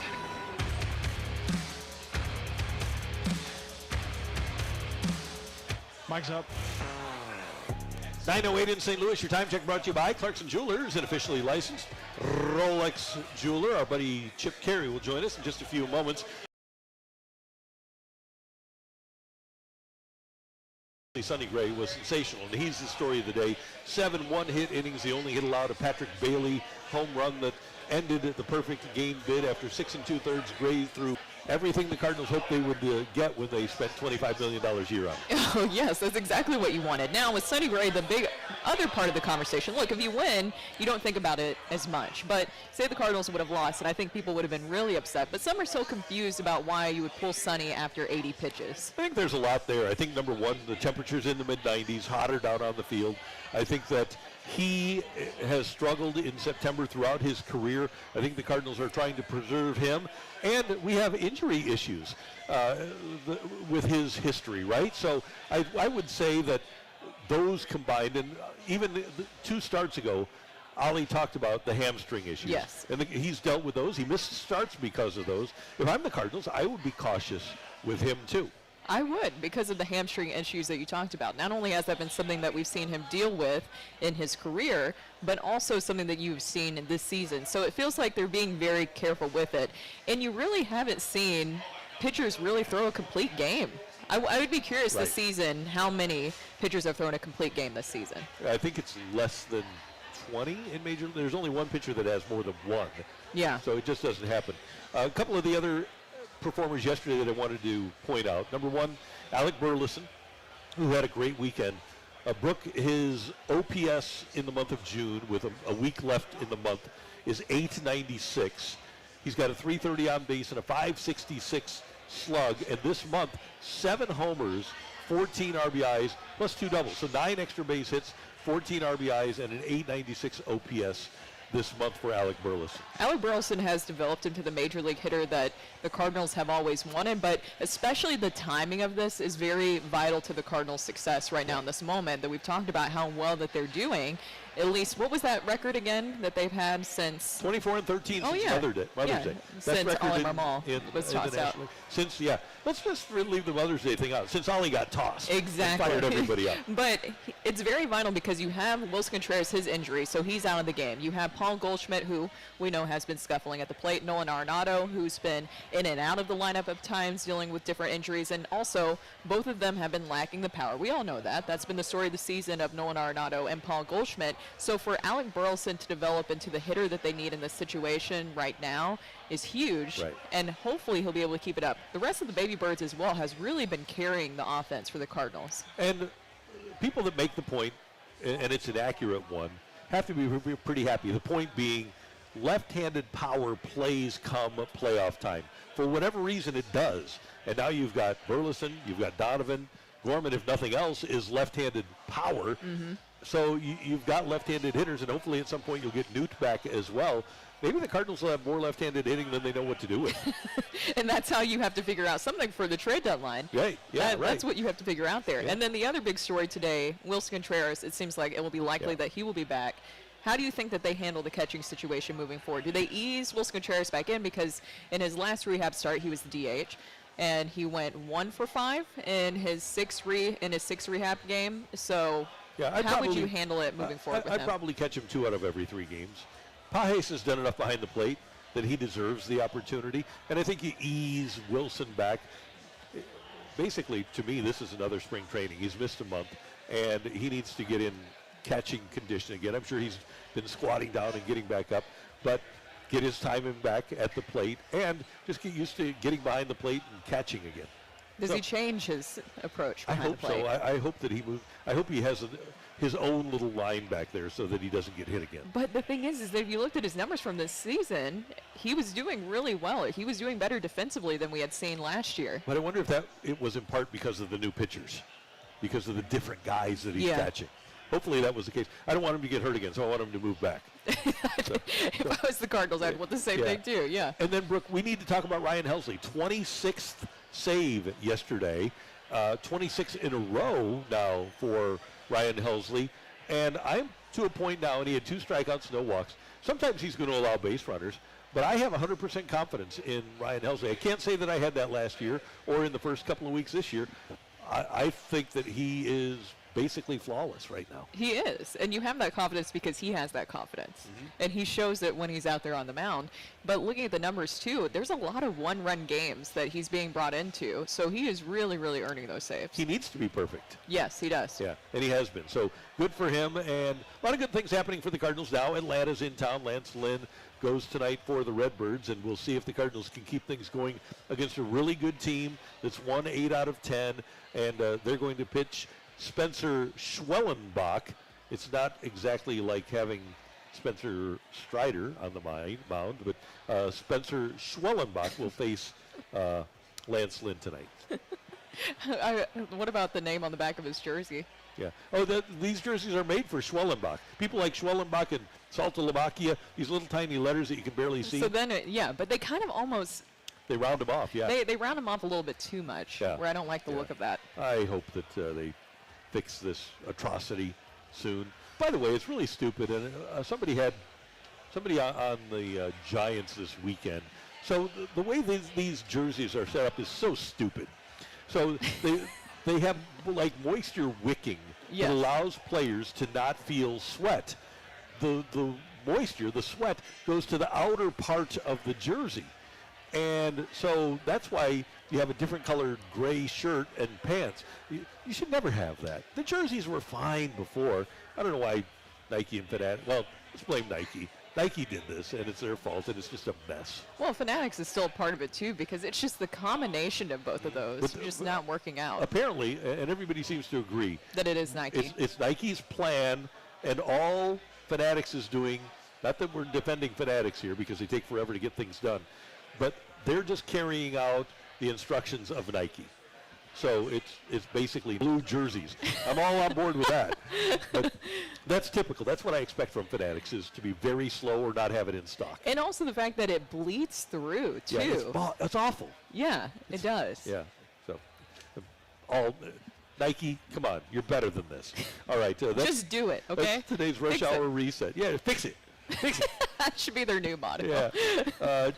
Our buddy Chip Caray, the TV voice of the Cardinals, is next on 101 ESPN.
Yep. Welcome back to the opening drive on 101 ESPN with Brooke Grimsley. I'm Randy Carricker, and we head to the celebrity line. And one of the biggest celebrities in town, the TV voice of the Cardinals on Valley Sports, Chip Caray, joins us as he does every Monday. Good morning, sir. How you doing? I'm doing great, Randy. I'm a big celebrity only because I'm 6'6", 230. That's the only thing I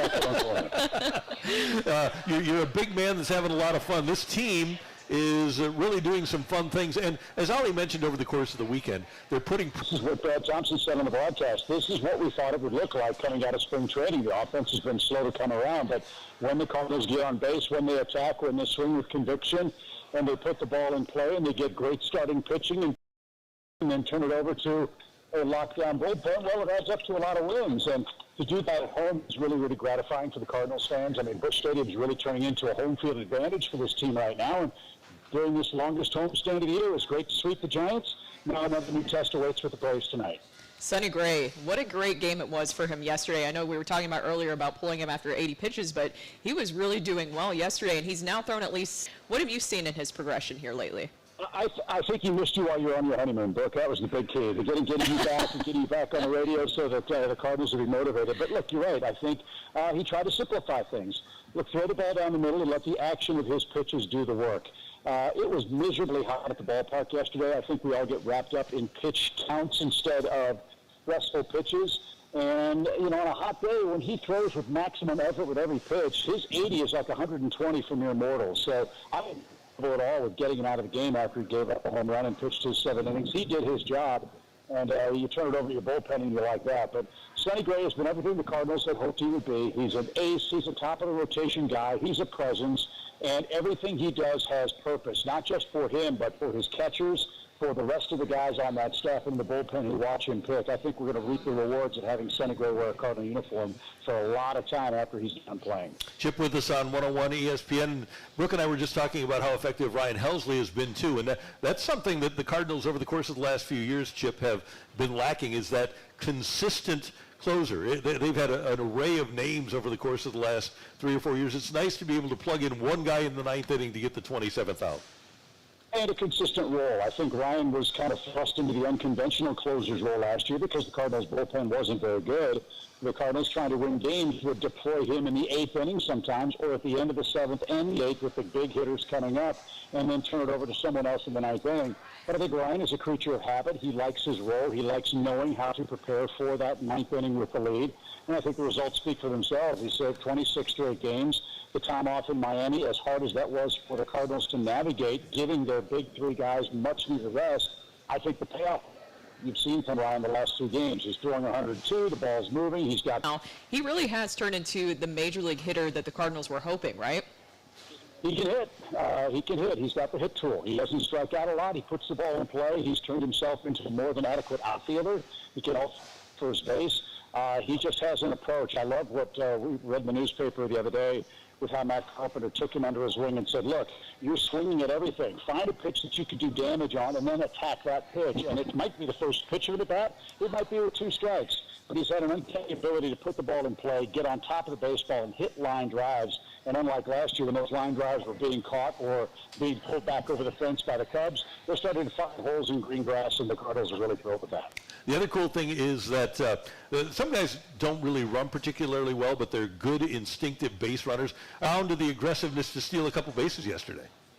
Yeah, the Cardinals are taking advantage of what other teams are giving them. Here's a little factor that some fans may not know. The Cardinals' third base coach, Pop Warner, spends between 9 and 11 hours by himself on his own as part of his coaching assignments looking for opposing pitching tells and things that can be exploited on the base pass. Think about that. 11 hours per series just on that one facet of the game.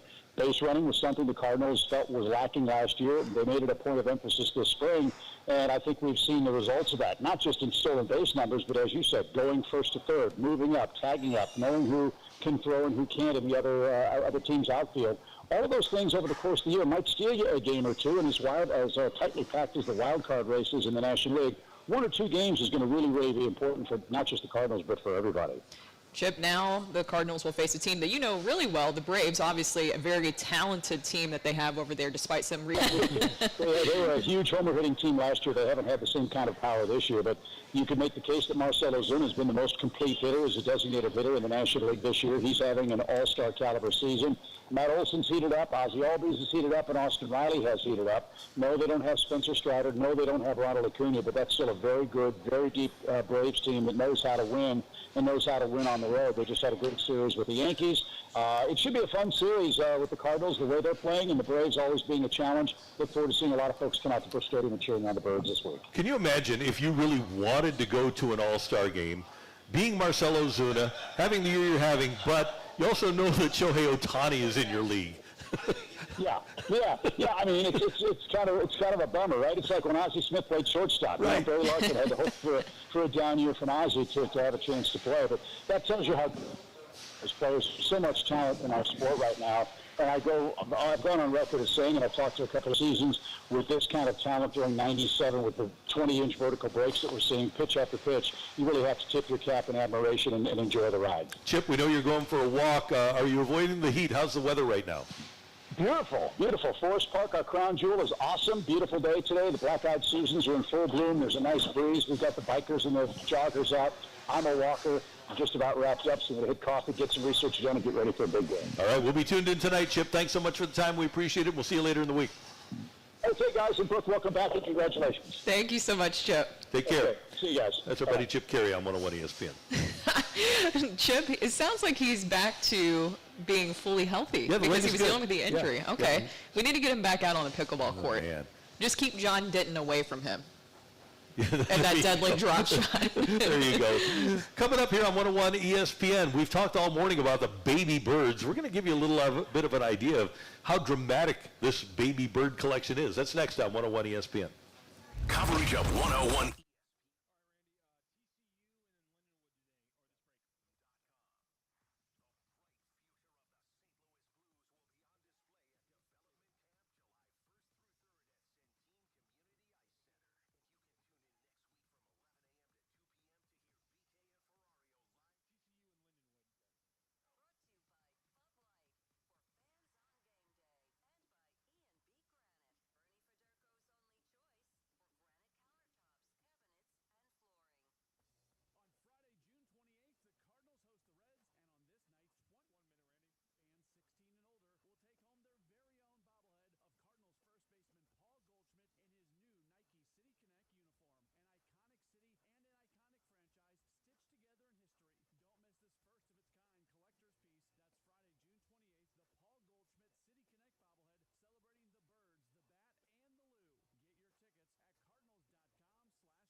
somebody's name.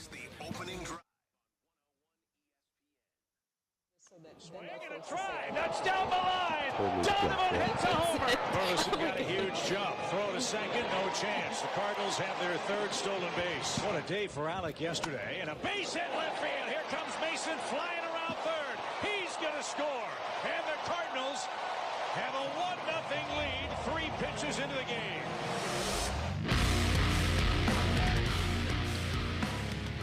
Brooke and Randy, and the top 4 healthy OPS averages on the Cardinals belong to Alec Burleson, Mason Wynn, Brendan Donovan, and Nolan Gorman, the baby birds. In the last week, those 4, Brooke, have combined to hit .301. They've gone 28 for 93 with 8 homers and 20 RBIs. Burleson, 8 for 22, 3 homers, 6 RBIs. Wynn, 7 for 24, a homer and 3 RBIs at the top of the lineup. Donovan, 11 for 26, 3 homers and 8 RBIs. And Gorman, well, not hitting well, we know the power is there, 2 for 21 with a homer and 3 RBIs. So with the struggles that we've talked about all year that Paul Goldschmidt and Nolan Arenado are enduring, at what point do you believe the torch has been passed or will be passed from Arenado and Goldie to the baby birds? If you're talking about kind of the current torch of what we're seeing right now with this team, then it's already being passed because Arenado and Goldschmidt have been struggling power-wise, which is what you need from them. Now, Goldschmidt did hit his 350th career home run. We talked about that earlier, but it was just his 10th of the season, which that seems very low for him. If I would have told you that by now, it's almost July, that Paul Goldschmidt only had 10 home runs, what would be your reaction? I would have thought, oh, we're near the midpoint of the season. He's on pace for 20. I would have thought, no way. That one thing about Goldie is he's always been really consistent hitting for power, and he still might wind up with 25 home runs. That's what we're all hoping, 25 to 30.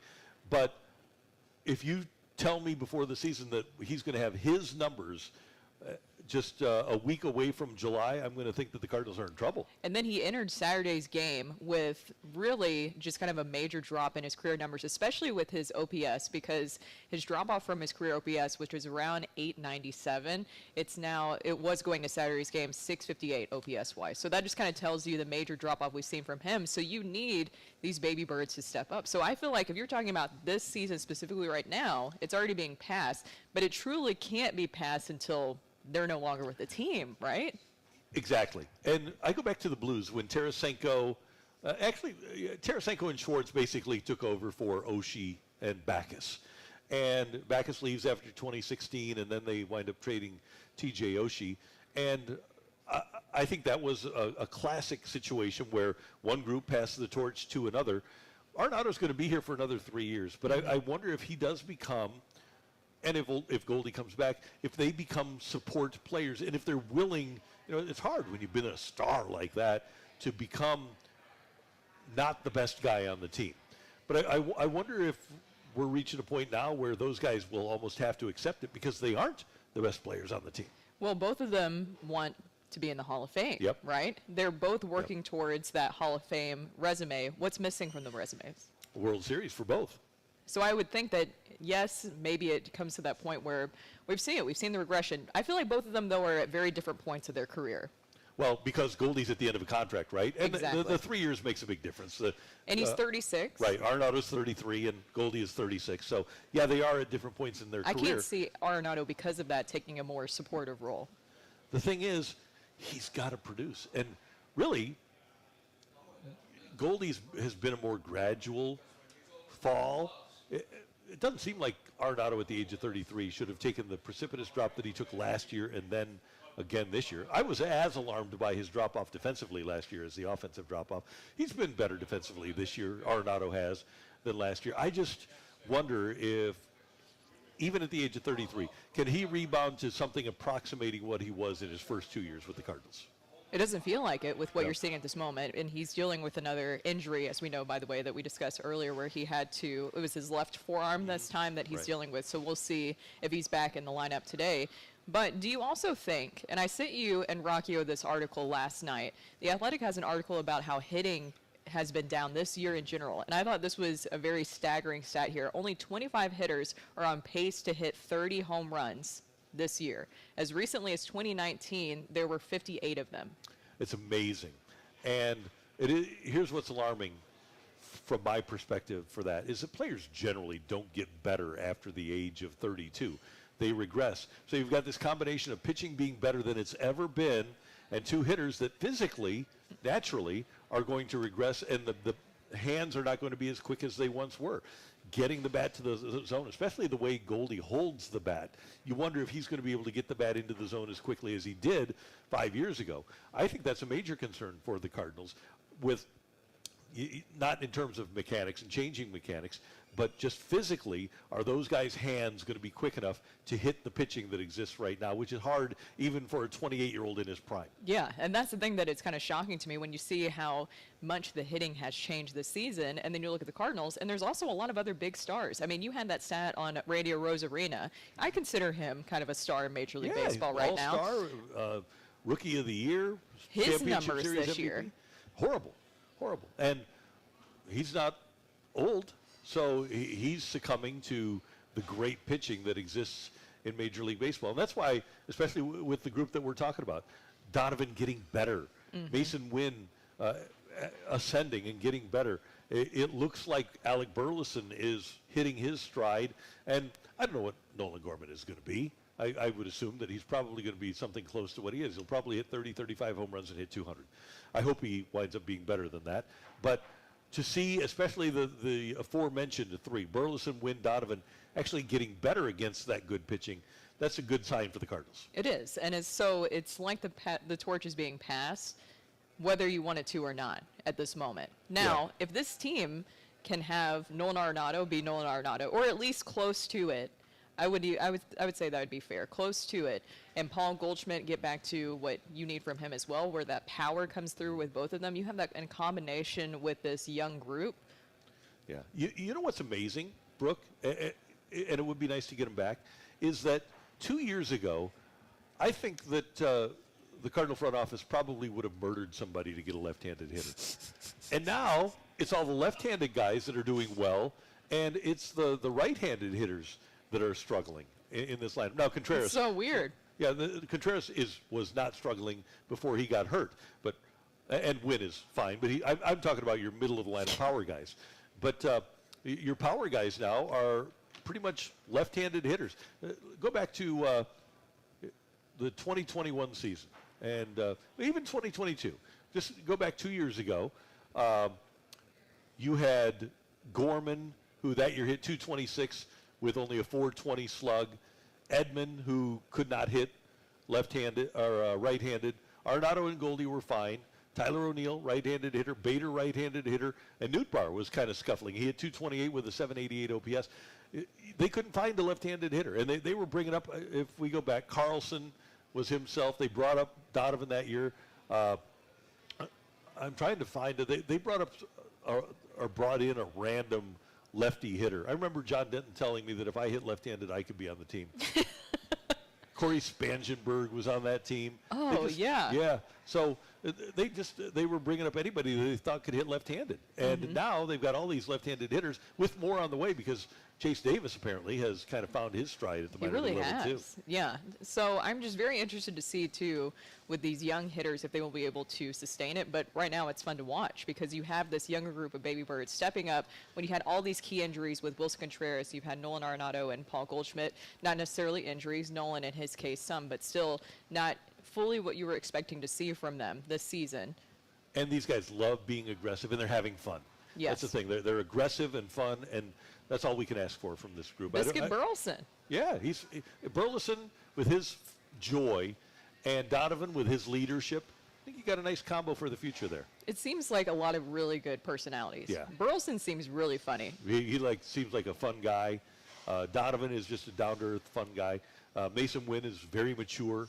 I think that they've done a good job in bringing this particular crop of young people up to the major league level. Mature but flashy. Yeah. So are you on board with the baby bird's name? Yes. Okay, cool. I like the baby birds. It is. It's the baby birds. They've taken over the nest. They have. Well, it's a good call. And they're in action tonight against Atlanta at the ballpark, 6:45 start. And Lance Lynn will pitch for the Cardinals, and you'll see the game on Bally Sports. We have Rocc Roll coming up. I'm going to head outside because this golf tournament is going to get underway. Is that all right? Fun, yeah. Thanks to our friends at Folds of Honor, the Suntrip Folds of Honor Golf Tournament, for having us out here today. If you get an opportunity to get involved with Folds of Honor, they do a great job providing scholarships for children and spouses of people that are lost in the line of duty in the military or first responders. And I'm proud to be involved with it, and I'm going to MC this afternoon when everybody comes in from golf. This is such a great event, and a little warm and toasty today, but still will be a lot of fun. Yeah, I don't think there's any rain. No, there isn't, but plenty of water. We need plenty of water. Yes, you have to stay hydrated. I will be hydrated. And I will see you tomorrow morning. Yes, have fun. Thank you. And thanks to Matthew Rocchio. And don't forget, Rocc Roll coming up next here on 101 ESPN.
Because he has to go tee off right now. We're over at Whitmore Country Club for the Folds of Honor event, a great event that Randy is always a part of, and we always appreciate all the work that he does to help our nation's veterans. As someone who comes from a family of veterans, it's something I greatly appreciate, and this is a great event over here today. And now we head down the stretch with Rocc and roll. What you got, Rocc? Well, Brooke, stop me if you've heard this one before, but St. Louis City over the weekend finished with a draw. 1 point, dropped 2, and no one had fun with it.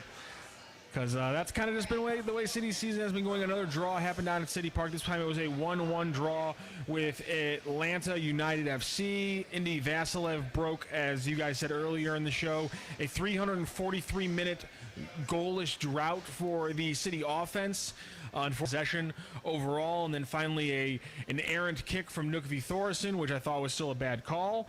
Ended up being a penalty against St. Louis, and it all knotted up a piece. There were some positives after a couple 0-0 draws, but overall, with an Atlanta team that was also missing 4 or 5 of its best players, I know City's missing some of its depth right now, it was still a...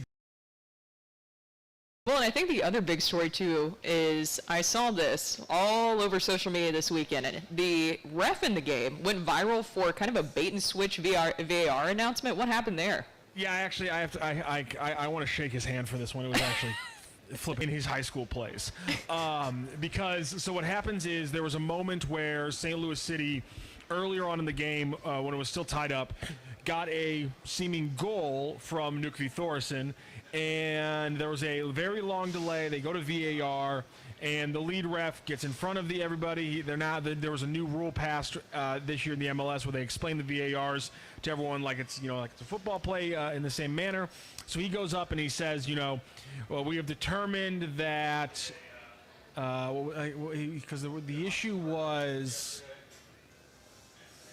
What the heck was the issue? The issue was whether there was a foul. I can't remember exactly what his actual first comment was, but he said we've determined, there's no, we're not taking away anything. We're not taking away the goal for this thing. And so everyone responds to that, thinking that his next thing is gonna, his next thing after his first, and then he puts his hand out to quite literally pause everyone and be like, "Whoa, no, there's a beat coming," and that's when he hits it with. There will be a foul called on St. Louis City, possession to Atlanta, and then the boos. One thinks it's going to be St. Louis goal after he says that they didn't find the original issue that they were calling, which I apologize for blanking on right now. The pause he put out, he puts his hand out there. That little pause was, you hate it because it was against your team. I'm looking at it, from trying to be an unbiased spectator. That guy needs to get into comedy. Because that was beautiful. The timing of it, I feel like everybody should go and watch the video. The way that he just really set that whole thing up, it really did feel like he maybe had some background in theater.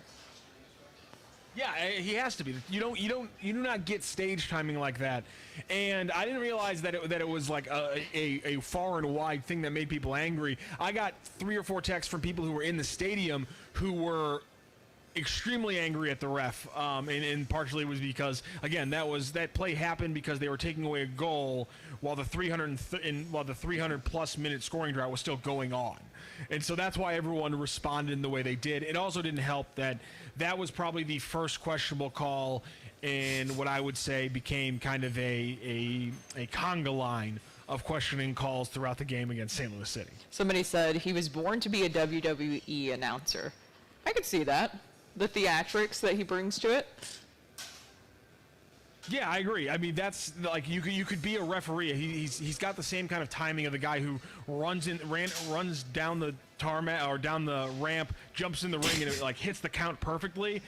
That's the kind of timing that ref had, and again, it marred a much worse game for St. Louis City. There were some bright spots.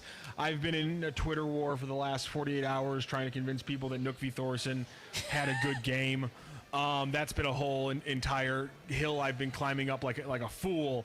But yeah, unfortunately, the officiating comes out as the biggest issue from the game, which isn't what you want. But again, when you're St. Louis City at this point, you play a heavier game. Last year there was a talking point a couple different times, Brooke, where they were leading the league in yellow cards and things like that. They were leading the leagues in fouls called. So there is a point where you wonder about reputation to the experts and the people who work for the league and cover this game. Andrew Wiebe, who we've had on the show a number of times, works for the MLS Season Pass. He hosts their review show where they go through questionable calls, and Andrew Wiebe came out and said, listen, I don't have an issue really with any call made against St. Louis City in the game. And so while I have an issue with it, I do have to defer to somebody like Andrew, who has a lot more time watching not only MLS but soccer overall than I do. Well, and it's also their style of play, isn't it? Wouldn't you say that their style of play also lends to it? But that's part of it with the yellow cards. Part of it is that, and Bradley Carnell talked about this in the postgame. I asked him about Jaden Reed. Jaden Reed is one of the young players. That's also the real bright spot if we want to get into the nitty-gritty of the St. Louis. Carnell made is that he's so fast that they don't really worry about him, getting a second yellow card late in the game, because when you have the extra, and so I think it's less of the style. And I think it's more of the fact that this is an expansion team, and some of the talent level isn't exactly what you want because you are playing with an expansion roster. And I think they simply have some players, because there are a lot of teams that play high-pressure schemes that don't have... Well, the Red Bulls, where Carnell came from. Yeah, Carnell, and now his, Armas has it going over in Colorado with the same scheme. Pretty much everyone who comes out of New York at some point or another plays a high-pressing scheme at one point or another. But this game, you can't control officiating. The team can't control officiating. We can't control officiating. We can complain about it to Don Garber in the MLS, but I doubt things are really going to change. The things you got to focus on was, City had a slightly better offensive game. Edward Leuven continues to be amazing. They're going to get looked good. Caden Glover in a very short stint, who is your first homegrown player, alongside Miggy Perez, who's obviously still on loan in Birmingham. Caden Glover had a very good game in just 18 minutes played. He was one of only 2 players to draw playing 18 minutes. Jose Kojima continues to be a star for this team. And like I said, Jaden Reed, that's the thing I think needs to come out from this game, is that for a team that has had so many questions at the left back position, Jaden Reed stepped in and absolutely dominated that game, and I think they might have a future star at the left back position. Kind of feels like Mason Star, and I'm pretty excited about him. He was absolutely balling out on the left side for City on Saturday. The other lesson learned today. Prepared to the argument. That's all I'm saying.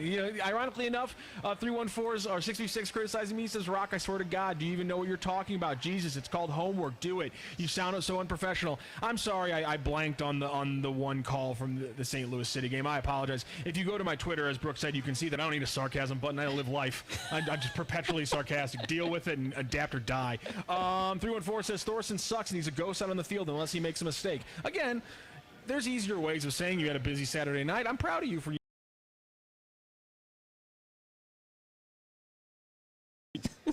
So if you want to go battle with Rocky on Twitter, go right ahead, or X, excuse me. He's always available, so be able to battle you on the text line too. I mean, I'll always battle. It's pointless, and therefore I'm 100% into it. All right. Well, thank you so much, Rocky. I can't see you. This is weird. And I'm just looking at these cameras that are looking back at me. You. Okay, that's great. You can see. You see, we need to get a camera for Rockio. I called it the sweat cam because he was sweating a little bit during the fight, and it's sponsored by Nike. I think that this coming up next, we have the Josh Ennis experience. That's what I'm calling his show from here on out. Tim McKernan is out, so Josh Ennis is in. That's coming up next here on 101 ESPN.